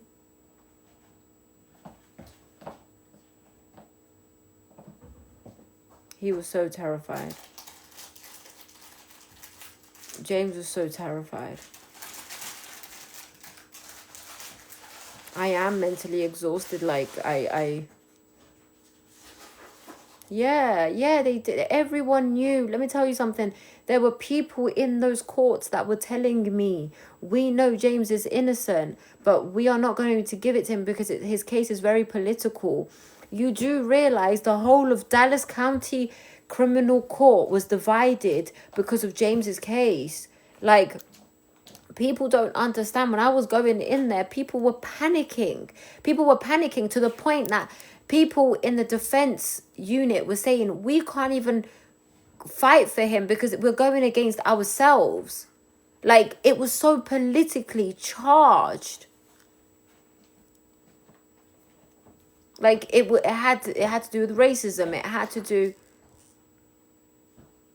The interview messed it all up. I'll be honest, and James knew that. James knew that because he knew if those interviews never happened, they could have never given him the death penalty. There was no evidence to show that he was the person that did it.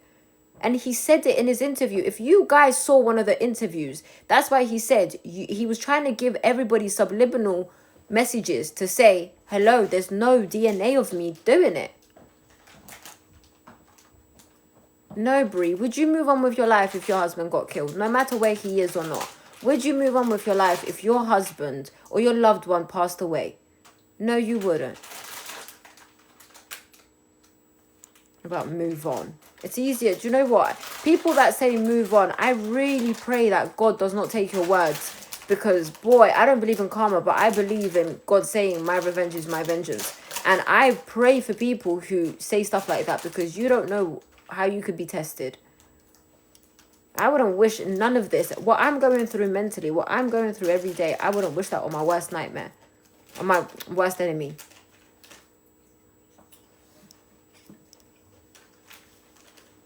Like, I get annoyed at the days and the nights for coming. Like, I hate it when the sun goes down. I'm jealous of the sun going down. That because the days are moving on. Oh, that's so cool.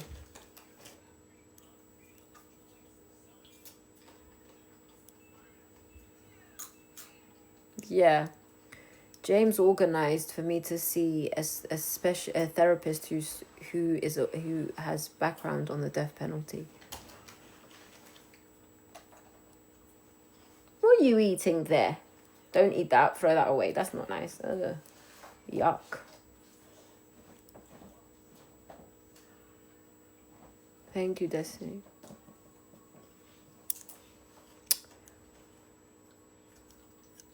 When would I do a... Oh my God. I will either... It's either later tonight. I'm going to get off soon. I'm going to get off soon. I'm going to get off soon. And probably do an album. I'm going to get off soon. Hi, Julia. I'm going to get off soon so we can go eat some food. And then if I come back, it will be in Albanian only. If not tonight, then it will definitely be tomorrow afternoon. I'll have an Albanian only. It's raining. Is it raining? Bad. Yeah, no, I think we're just going to have to order.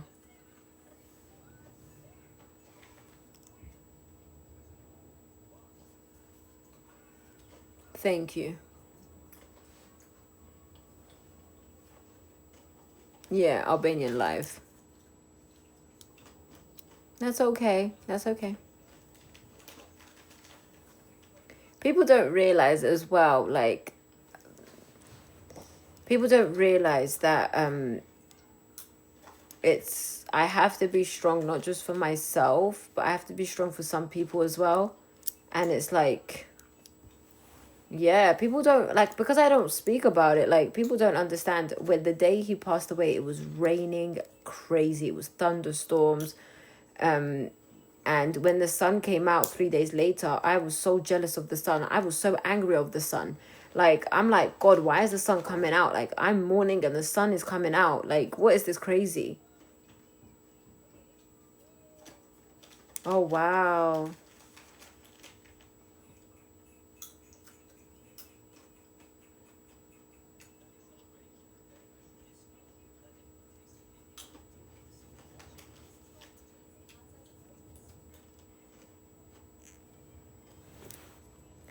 You shouldn't have married him. It made no sense. Sometimes you marry people that don't make no sense and still they leave you. So, how do you tell somebody who they should or shouldn't marry?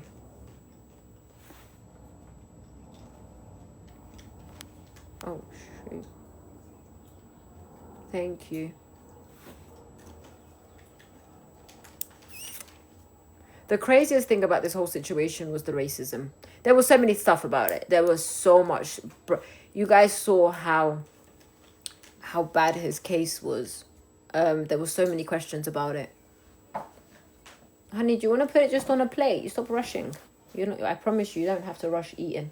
Nobody's rushing you.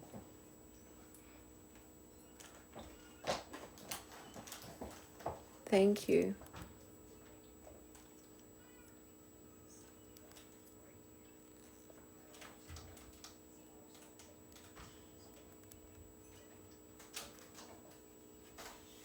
And that's one thing. It was like one of the biggest problems I had with the hate was, why would you be with a black man? Why would you be with a black man? That was a big attack on me. So I'm not even gonna, do you know when I tell you, right? When I tell you I am so passionate when it comes to racism. If I start, you guys can see when I start, I don't know how to stop.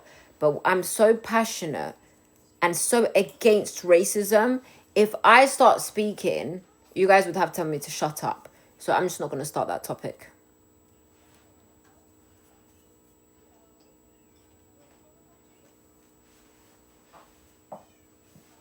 I will never marry another inmate. Why am I Nah, I'm good, thank you. I'm good. Oh, do you know, guys don't understand, yeah? Guys don't understand. Do you think, like, I'm too prideful? I can never... The thought of somebody saying, oh, yeah, racism runs deep. People don't understand. I cannot take it if somebody was to say, I married JB's wife. Or I'm with JB's wife. Or I kissed JB. No. No, I'm too prideful. Yeah. People don't understand. That guy loved... When I mean that guy... Oh my God. That guy... He loved me. He... Oh... Can't believe we went all the way to Africa. Yep. I'm still married. Legally, I'm still married to my husband, and I will always be married. That man loved me off. Like, he's had other relationships before me and stuff like that, but I knew that man loved me off.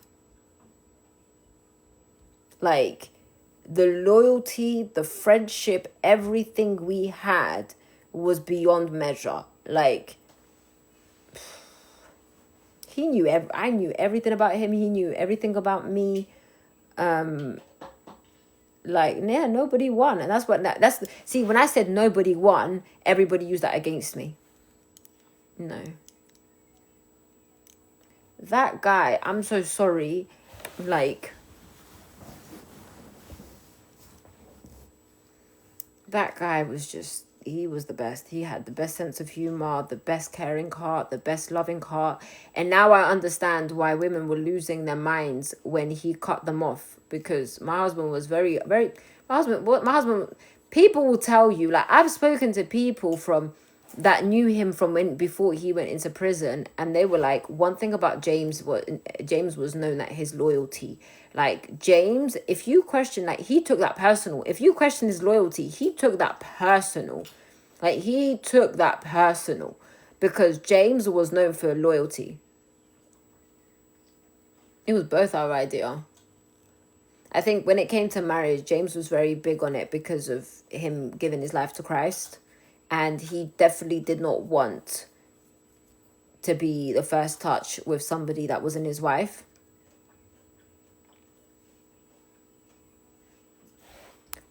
Let the Lord sort them. James gave me that book. He had that. He gave me that book. Thank you. Thank you, Nick. That's what I'm saying. Like, James was always known to be a loyal person.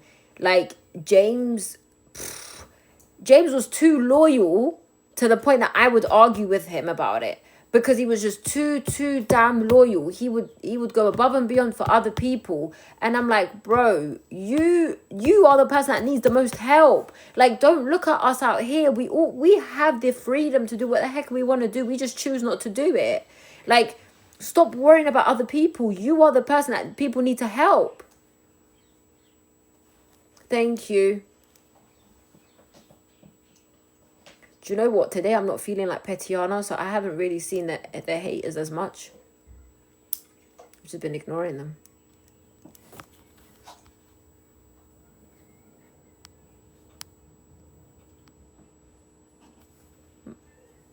Memes.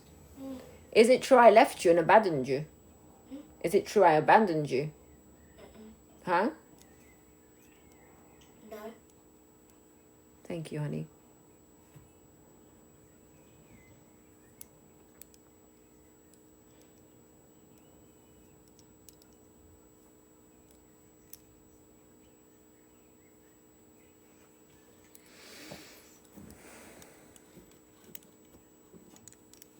She's 9. Guys, you do realize if I abandoned my child, social services will be on my back. CPS will be on my back. Just to let you know. And not once did they even give me a call. Because they all knew about everything.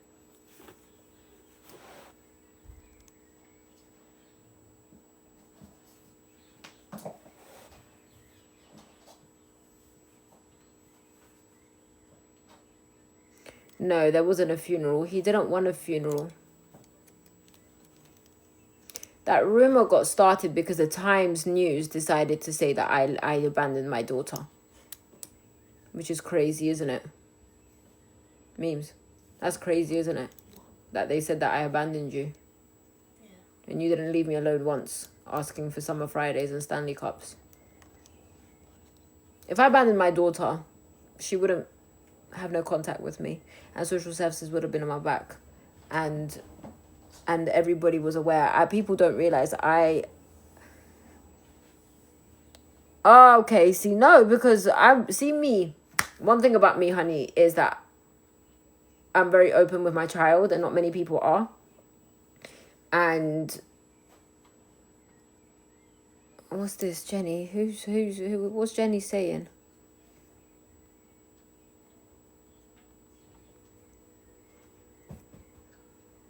Guys, I'm going to tell you now, I don't get involved in other prison wife stuff. I'm not even going to lie. That's something that James and I had been very, very, very vocal about, is we don't get involved on other stuff.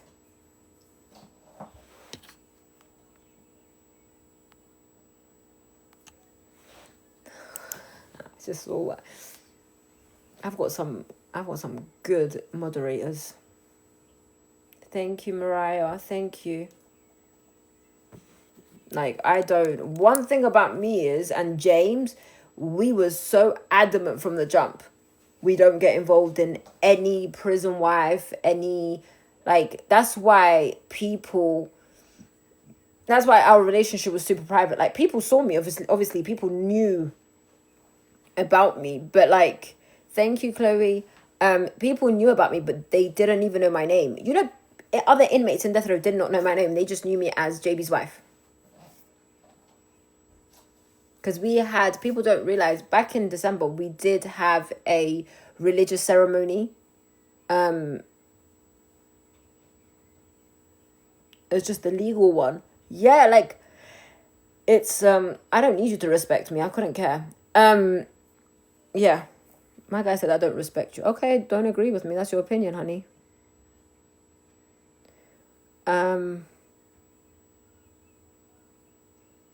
Cops here don't be harassing citizens like the USA. Yeah, because the cops here know they can't do that, because they will very quickly be sorted out. Like, his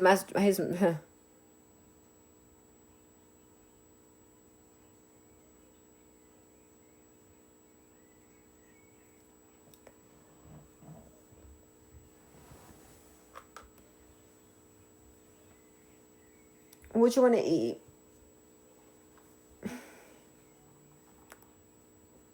I was hoping we'll go out to eat, but it's raining. Thank you.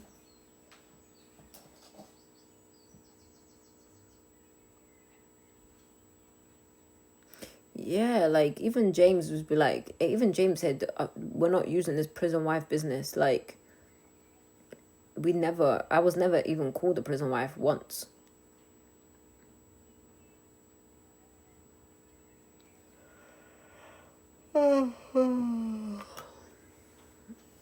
Gosh, this jet lag is really messing me up. I got in the house at 9, something like that. I fell asleep, didn't wake up till 4. We met during my master's degree.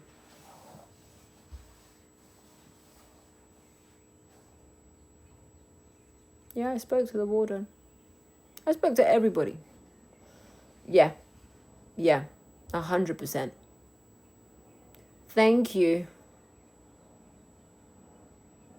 Honestly, you know, when I tell you, focus on yourself and your relationship and don't care about nobody else. It's the best thing ever. What do I wait for? The people that have been seeing me on that live, they know when I say all I care about is mind your business, drink your water, as long as it's not hurting you and it's not hurting anybody else, mind your business. Sorry guys, some of this is going very fast.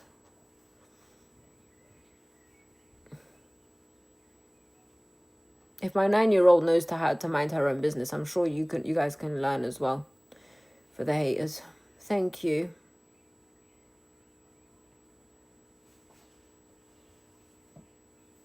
I have a law degree.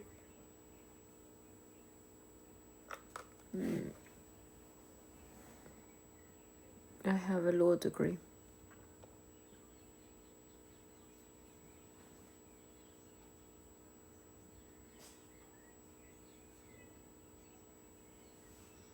I heard that.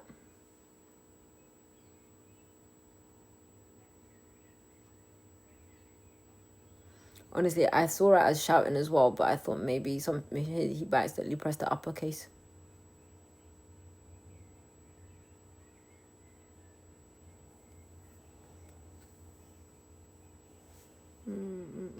It's 7:23 here.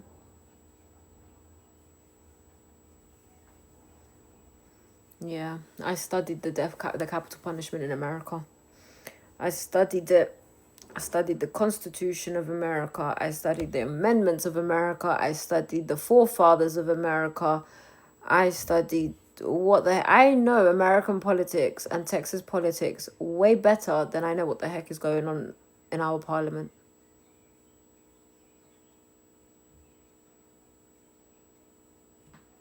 You know, it'll be funny something. We used to laugh about this because the lawyers used to call me to ask me about what's going on in Texas politics. And I would tell them, this judge that, governor did this, Ken Paxton did this, these are the elections, this. And we used to have a running joke that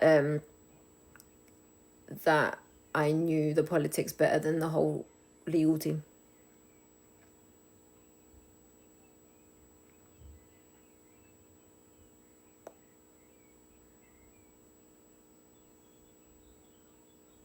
Ken Paxton is so bored that he just sues anybody and everybody for the sake of it. Do you know what's so funny? So people don't know that Sean Rabb is married to the Dallas sheriff, right? Marion Brown. Sean Rabb interviewed James. Guess what? Ken Paxton is investigating Sean Rabb's wife. That only taught Sean Rabb nobody is safe in this place. Well, congratulations. That's good. Yep, I'm in the Bahamas. Can you not see the sunlight on my face? Don't look at me like that.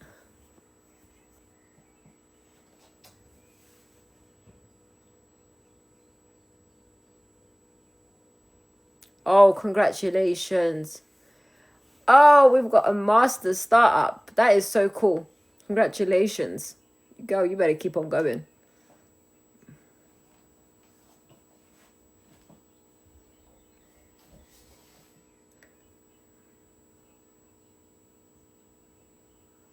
Right? We've got another.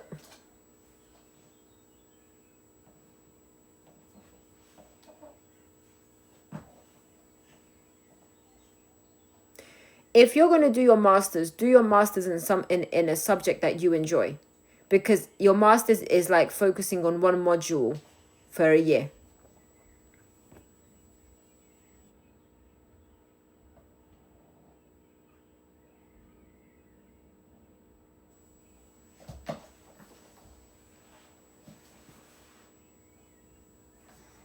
Oh wow. Well, yeah. Would I have been satisfied with life without parole? Yeah, as long as he's alive.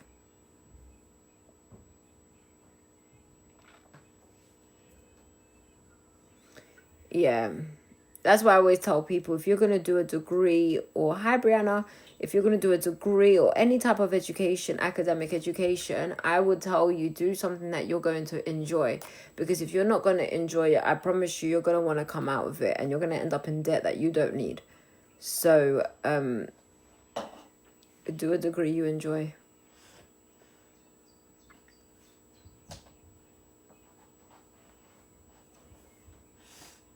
Or do, not even a degree, do what you enjoy. As long as it's safe.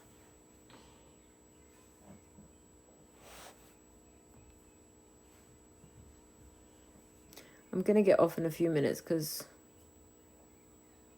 we need to eat some food.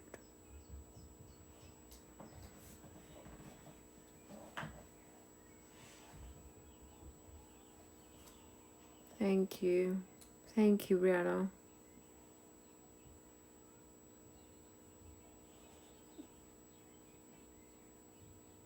At this rate, the first thing I wanted to do since I've been back is I want Nando's. Your face. That's why I wanted us to go out and go to a Nando's.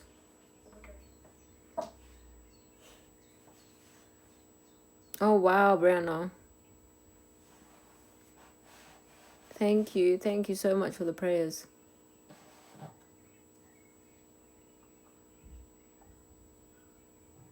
James had a very strong mindset. People that know of James will tell you. James, if he had to take life, James never said he wasn't taking responsibility for being there. He has never said, he was factually correct and factually innocent.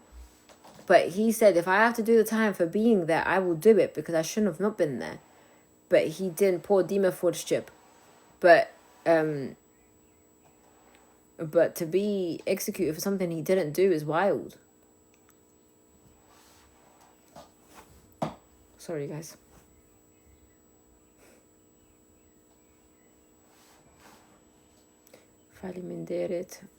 Actually, yes, I am gonna go back after I eat some food. I am gonna go back. Jesus, my voice, where did it go? Right? I am going to go back after, because I know tomorrow I'm going to be super busy, but I'm going to go back to after later tonight, and it will be only Albanian live. So thank you. I am from the U of the K, United Kingdom, London.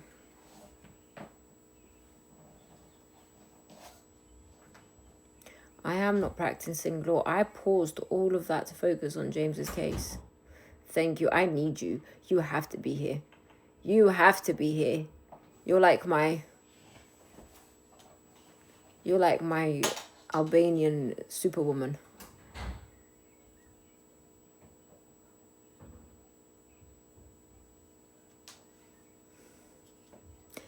Why are you smiling at me like that? I want to give you a hug, but I can't because I'm on this camera and I don't want people to see your face. Do you check it? Yeah.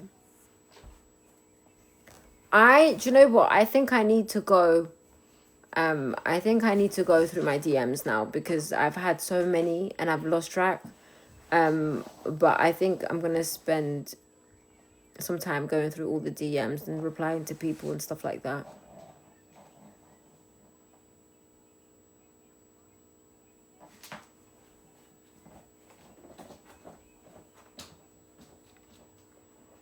I really appreciate everybody. Honestly, I appreciate the people that have been supporting James. Okay, honey, I will do. I just, honestly, it's overwhelming. I wish James was here to see it. Like, I wish James was here to see it. Oh, Emma. Do you want to join in?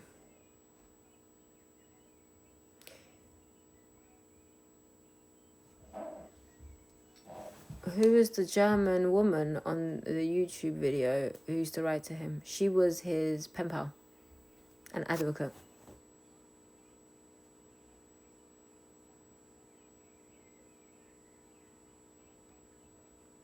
Thank you. Message me again. Okay. All right. Actually, Emma, am I gonna stay? I don't know. At this point, you're gonna drown yourself in Summer Fridays lip gloss. That's okay. You can put it on whilst you're at home. You can have your fun. It smells good. I know. Do you know what I think you're gonna like as well? The blusher. The Rare Beauty blusher. It's in that bag and it's in a box. You can have a look at it. Be careful because I accidentally squashed it.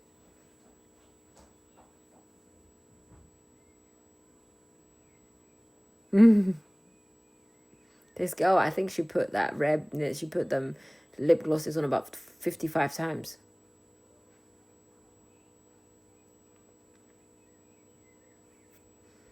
Yeah.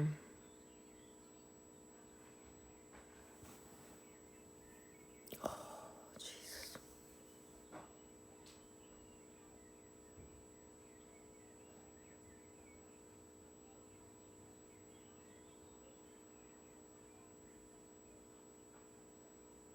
Honestly, like every second I see her.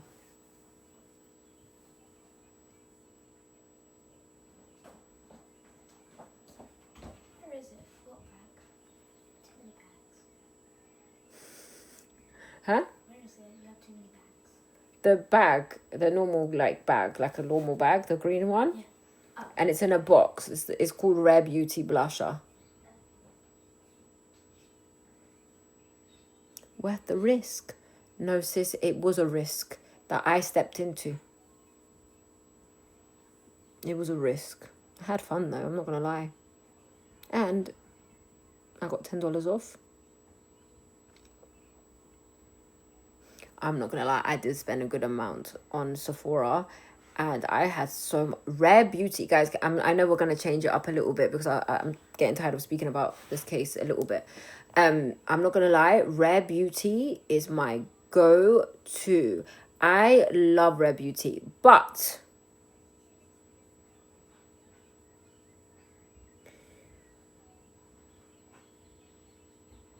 thank you.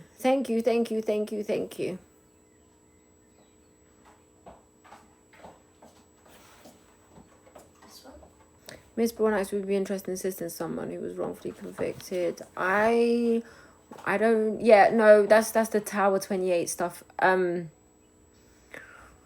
don't do it. I can read through the case, but I don't. Right now, I'll be honest with you. I can read through the case. I can check and see what it's about, but yeah, right now I'm genuinely. I'm not in the right mind of frame. I don't want to be involved in something that I can't give 100% to because I want to give 100% to something, but I want to read into it 100%. Thank you. I don't want to promise anything. I think we need to thank you so much for the butterflies. Yeah.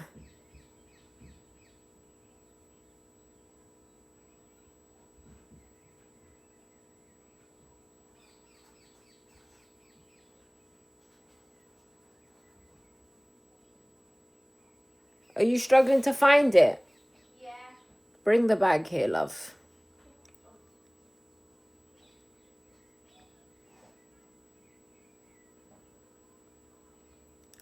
Guys, honestly.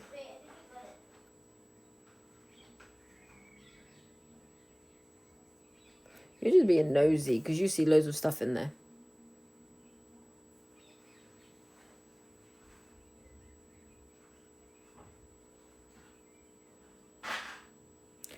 I beg you, please be careful before you smash something. She really is going shopping. I promise you right now, I've seen it. All right, send it to me. I know for a fact she's seen some nice stuff in there. No, I don't have birds in the house. They're outside, but we have like these weird green birds. There it is. See, I knew you were going shopping because I found it in 1 second. See? Rare Beauty blusher. I love it. I've got their blusher. I've got their bronzer. I've got their liquid. Yeah, you can DM me. It's okay.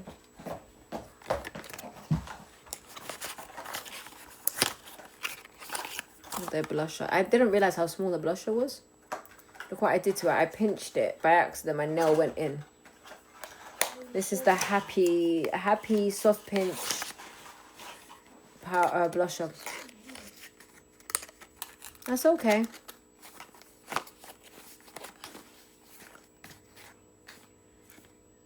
Tower 28 lip gloss. I swear to God, I don't know if I'm jealous of you or I don't know what's going on here. And she's swatching it. What do you know about swatching? I don't know. I'm just licking. No, I haven't tried the highlighter, but I'm not a highlighter, but I feel like I came out of highlighters a long time ago.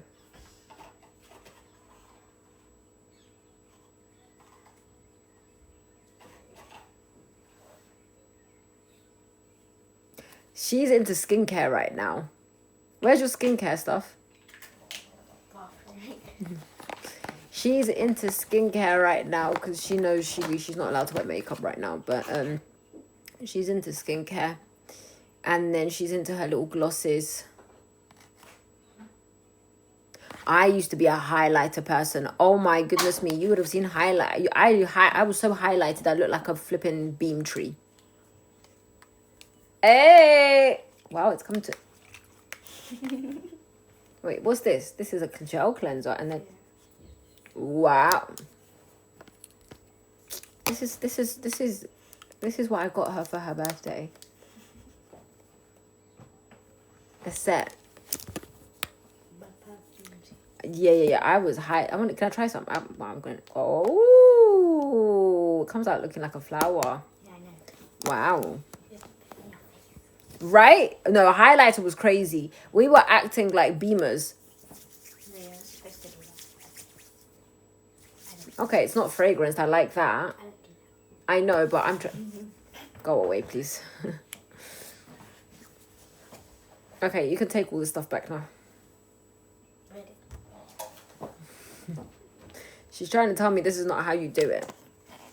Okay, that's fine. Thank you. She's telling me off that that's not how you do it.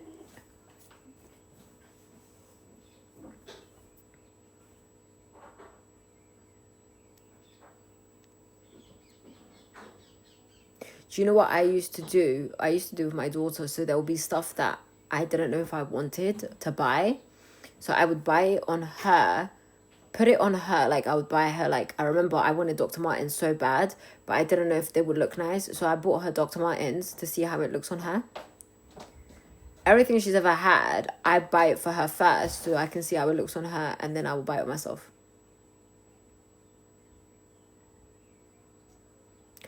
Guys, I wanted the rose glazing milk and buttercream, the rose glazing milk so bad. Why couldn't I find Rhode? Smell it. What does it smell? Does it not smell nice? Really? Sorry, Mrs. Summer Fridays, they smell nice. No, it just smells normal. This is how gloss is supposed to smell. Yeah, it is. But why didn't the Times Square one not have it? Or was I not looking properly? Here you go. I use the glazing milk. Which one do I use? I use... Oh, for flip's sake. I forgot. I might have to go to Sephora.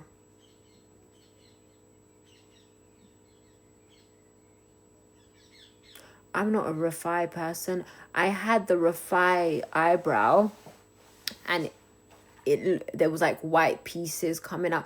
Refi eyebrow was not made for thick brows.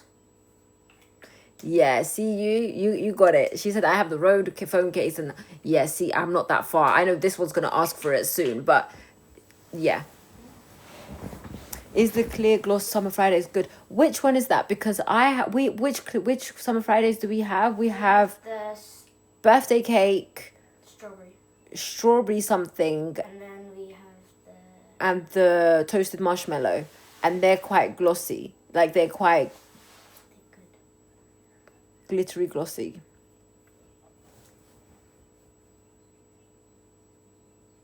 You can see how much damage I made for this one.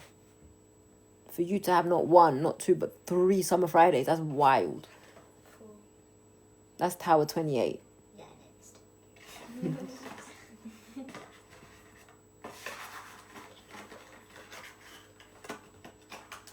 This girl knows so much different makeup brands, it's scary. Oh, trapped. Yeah, honey. I am where I want to be right now. Because then she gives me a reason to go buy these stuff. And then I just use them.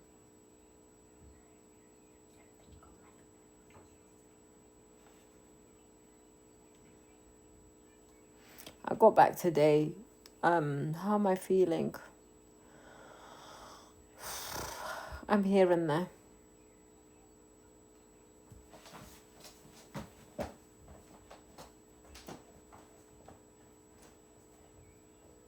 Rosie, unë ma vonë hin live edhe tani foli vësh Shqip. Që shqiptarët me kuptu ma mirë.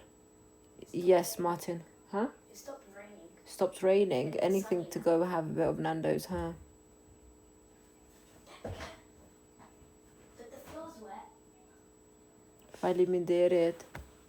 Well, it is going to be wet, honey. It rained. I can see a bit of rain. Like it's just like not that bad, but like it's just. Thank you, Olivia. I am going to give 2 more minutes. I'm kind of just waiting to make sure that it's not going to rain again. I do want to go out for a walk. Good afternoon, Kendra. Oh, it's afternoon over there.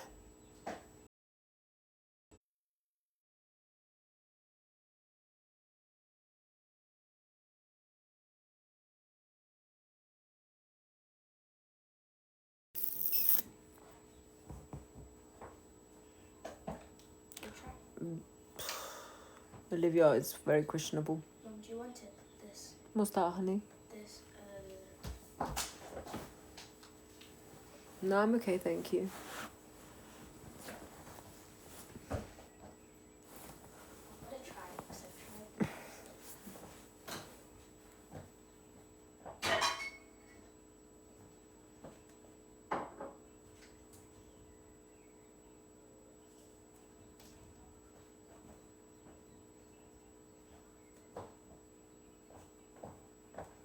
I feel like even the people are getting tired. Because I know I am. Thank you. Thank you. Thank you very much.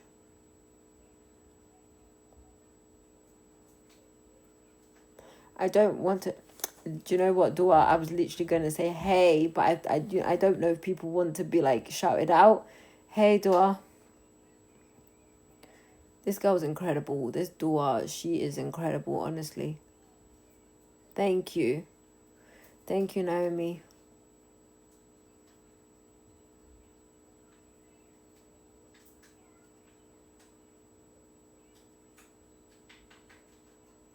Hi, love you more. Dua is, and honestly, you don't even understand. I've met her once or twice, and her story is incredible. She's an incredible woman. And she's my sister in Christ for sure.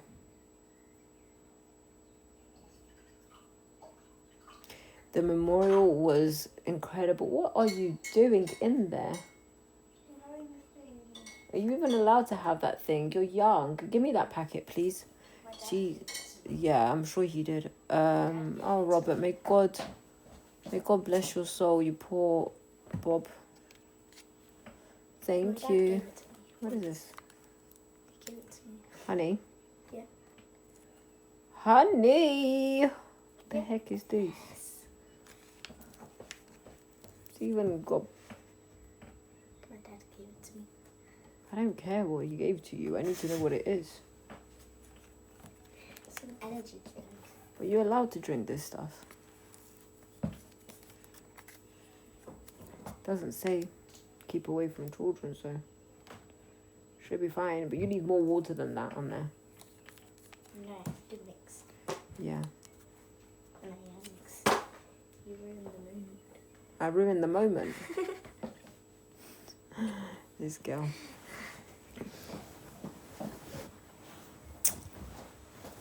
Robert, may the Lord bless your soul. May the Lord be with you. And read the Bible, sir. Read the Bible, sir. Because I'm going to have to get off in a second because I'm going to start getting unruly and petty. So when the pettiness comes out, it gets scary. Right? I love you too, guys. Yeah, he had a memorial. His memorial was so incredible. Guys, when I tell you this memorial was just full of our legal team, right? And there was over 20 people. And people were crying. Like, it made me realize how much of an impact my husband had on these people. And I'm like, I share this grief with so many other people. Obviously, my grief is a bit different from everybody else's, but like, I cannot underestimate how much I said to everybody, like, you guys speaking about my husband and how he changed your lives in different ways made me fall in love again with my husband, knowing that my husband was such a people's person and how loving he was. And a lot of people would say, a lot of people wouldn't have liked. I know that a lot of people don't like when their husbands are quite friendly and quite, a people's person. But I think that was one of my favorite qualities about him, about how much he can change somebody's life by just talking to them. So that's what I'm saying. Like, Destiny, am I pronouncing your name right? Destiny or Destiny? Sorry, I'm bad with names. I apologize because you're incredible. Hold on a minute. Definitely that.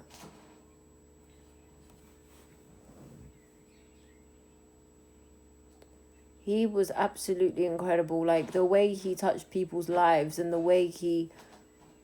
Like, people were crying. Destiny. Okay, thank you. And it was just like... do you know that... I'm not even going to lie yet because I keep it real. You have some partners that you're embarrassed to introduce to people because you don't know how they're going to act, right? I'll be honest with you, he is the first man I've been with that I wanted to introduce to the world because of how well presentable he was. He was a man. Like, genuinely, he was like, when the juror that gave him the death penalty back in 2009, she came with me to go see him, and literally I was in awe. Like, the way he was just so incredible to speak to around people. Yeah, he was definitely the only guy I've ever been with where I was just like, I want the world to go meet him. I want to take him out of there and show him off to everybody and just sit there and watch him. And watch him talk to people and watch him interact with people, like women, men, kids, animals. Yeah, like, I didn't care.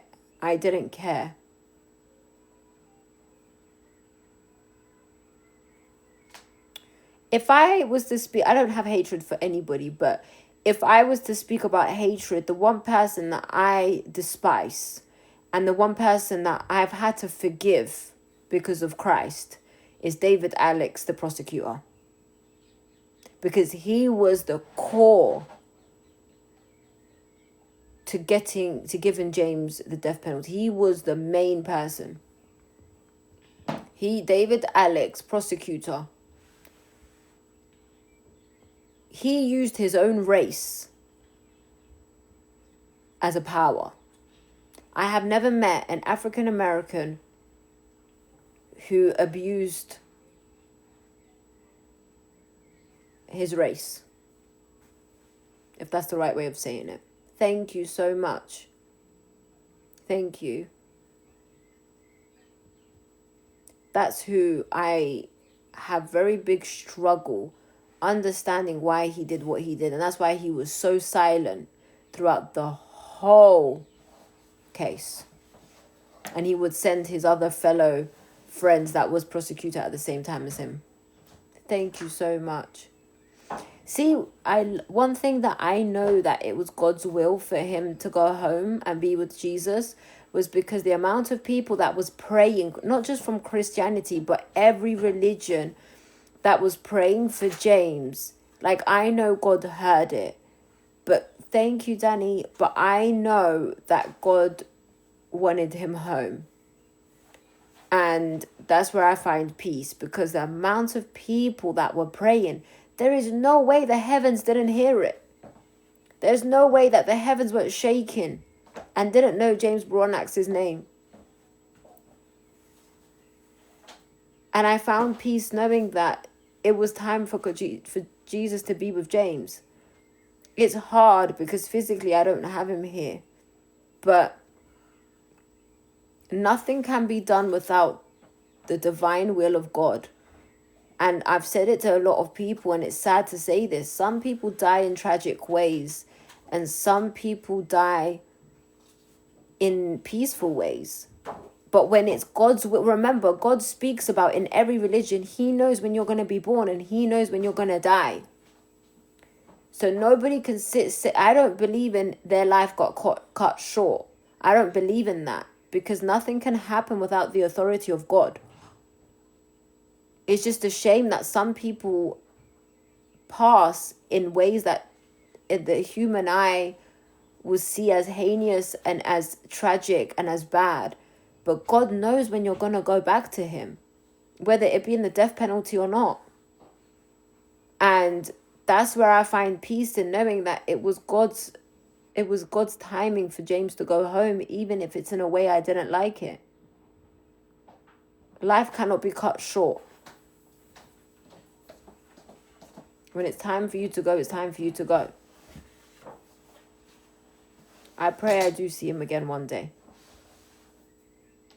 So I'm going to put him in a headlock.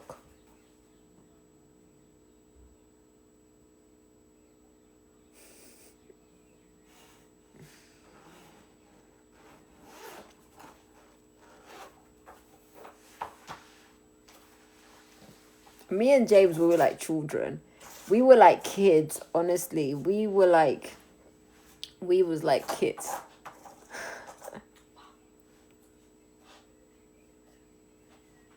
Have fun. I keep forgetting you're a big girl now. I'm sorry. I still treat you like a baby. Me and James, we were like kids. Honestly, like, me and James, we were like kids. I used to tell him I'm going to punch you in your neck. And he used to tell me he's going to put me in a headlock. Like, we used to joke around so much to the point that we used to joke around so much that we used to say we need to be careful what we're saying before they try to use it against us.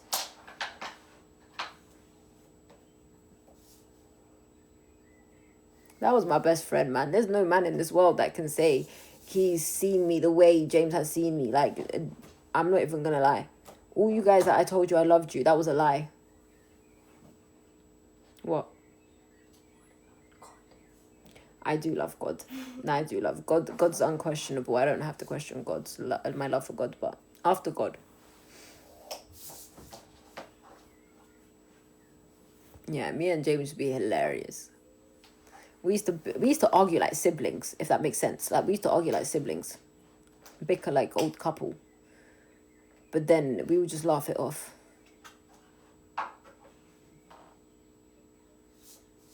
Listen, James's sense of humor was hilarious. It was so funny. I told you guys, he used to come for my forehead all the time and my big head, which I don't understand why, because he grew into his head. He had a big head.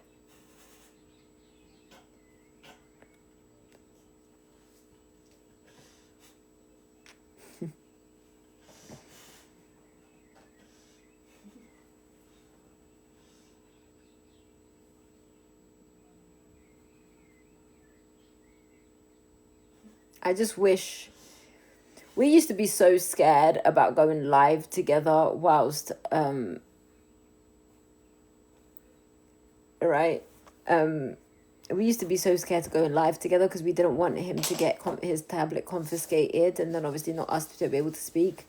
But if you guys heard them, James and I, whoever has worked in Polinsky unit and has seen James and I's relationship, they will tell you him and I used to just be crazy. Like, at one point I remember we had a dance off in the middle of flipping death row Polinsky unit visitation.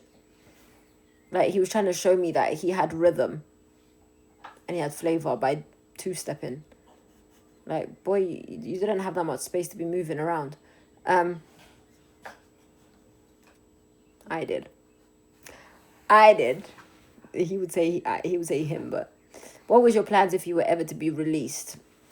That's a good question. Our plans were to have a nice house, have a private life, and he said to me, listen, I know you're not going to want to be a housewife, but he wanted me to have the freedom to never have to worry about working and just going to achieve my...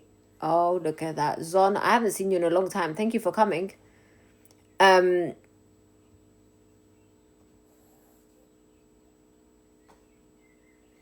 Honestly, yeah. He was my best friend. He knew how to do Albanian dances because he made me do it in the middle of flipping death visitation. Like, yeah, me and him used to just tease all the time. We used to be best friends, honestly. And we would prank each other like crazy to the point. Remember the pranks? They used to be crazy. Shut up, I love that you're smiling in the memory of him. Yeah. What kind of career? He wanted to get into government contracting and finances. That's what James was in. Government contracting and finance. The UK wouldn't have not allowed him to be here, but we did consider other countries. At one point he said, oh, can we move to Albania or Kosovo? I said, honey,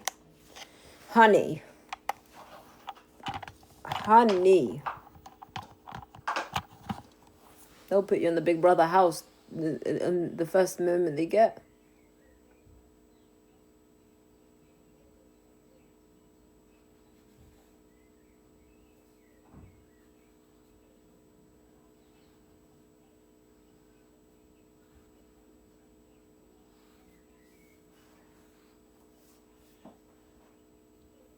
Yeah, no, James and I just wanted a peaceful life. Like, he definitely did not want New Jersey. Kimberly, I can tell you now, he did not want New York or New Jersey.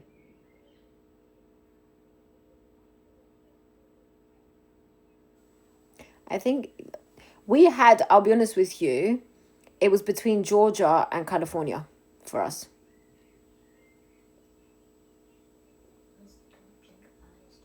Ah. I stayed in New Jersey for a while. I stayed close to Hoboken.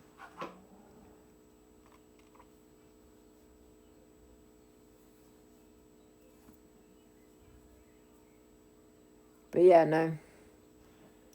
We met whilst I was doing my master's degree, and my paper was on racial disparities in the Texas death row, and I contacted him. He lived in Georgia at one point. He lived in Georgia for a while. Laura, I don't know yet. I really don't know. I feel like my career is more based on... My interests in my career are more based on the US now that I know a lot of the US laws and my studies are on there. But I don't know. I'm kind of just taking it day by day.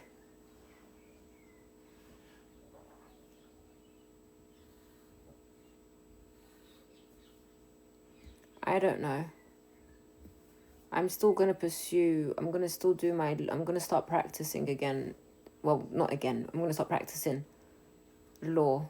That's one thing I want to do. And I want to carry on doing my studies. I'll be honest with you, I definitely want to do my PhD on racial disparities in Texas death row. Like, I want to take it to a point where, yeah, I have the ability, I have the qualities, and I have the knowledge on it, especially now that I've seen what it is. That's the gift that God gave me, is to fight legally for the death penalty, against the death penalty. How was the time you got to spend with him afterwards? It was bittersweet. It was bittersweet.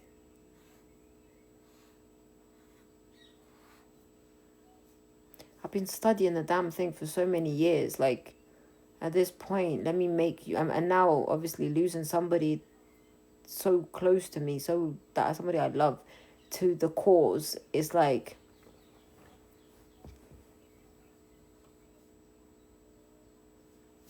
You work in immigration. Do you know what's so crazy? I did immigration at one point. I did it in New York and I did it in London, and I hated it. I thought I was going to lose my mind. People that do immigration, I salute you guys. You guys are strong. But then people could say the same thing about me doing death penalty. But immigration,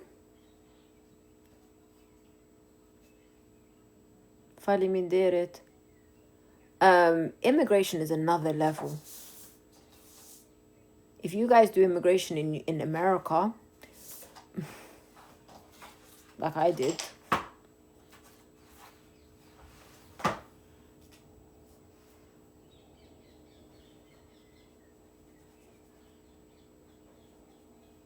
it's definitely not humane. Especially when it's compound pharmaceutical that expires, and you're able to extend the expiry date by 6 months to a year. Definitely not humane. Hence why people are refusing to provide the lethal injection. So they have to go and get it from compound pharmaceuticals. Yeah, 100%, Brenda. 100%. Ikel shu plummat, tikel shu pulat, whatever. I don't care.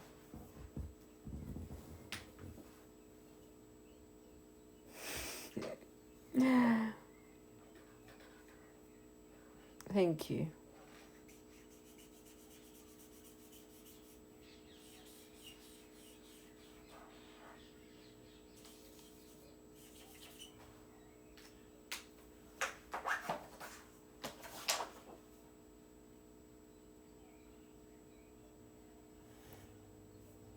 Okay.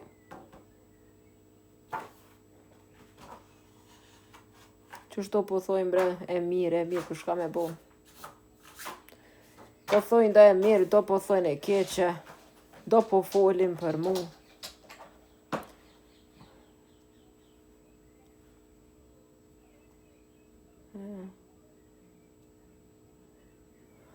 Thank you, Olivia. Jo valla, halas kum se kum gjetë. Jo valla, jo më lodh. Një ball.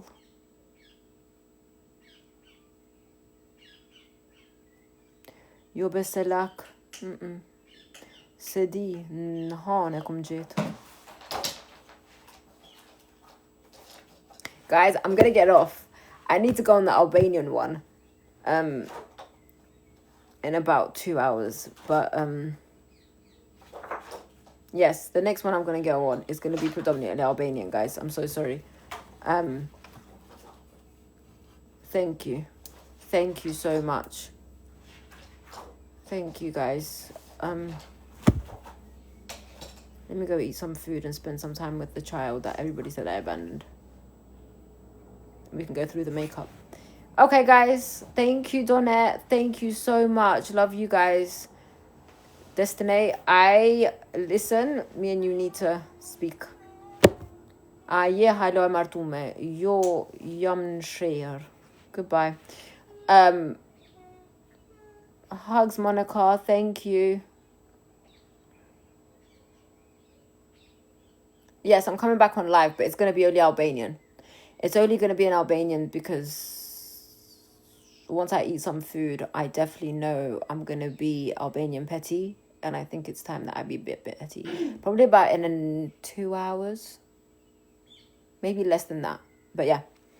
Guys, Jo më kohën e martu me shqiptar. Okay. Bye, guys. Thank you.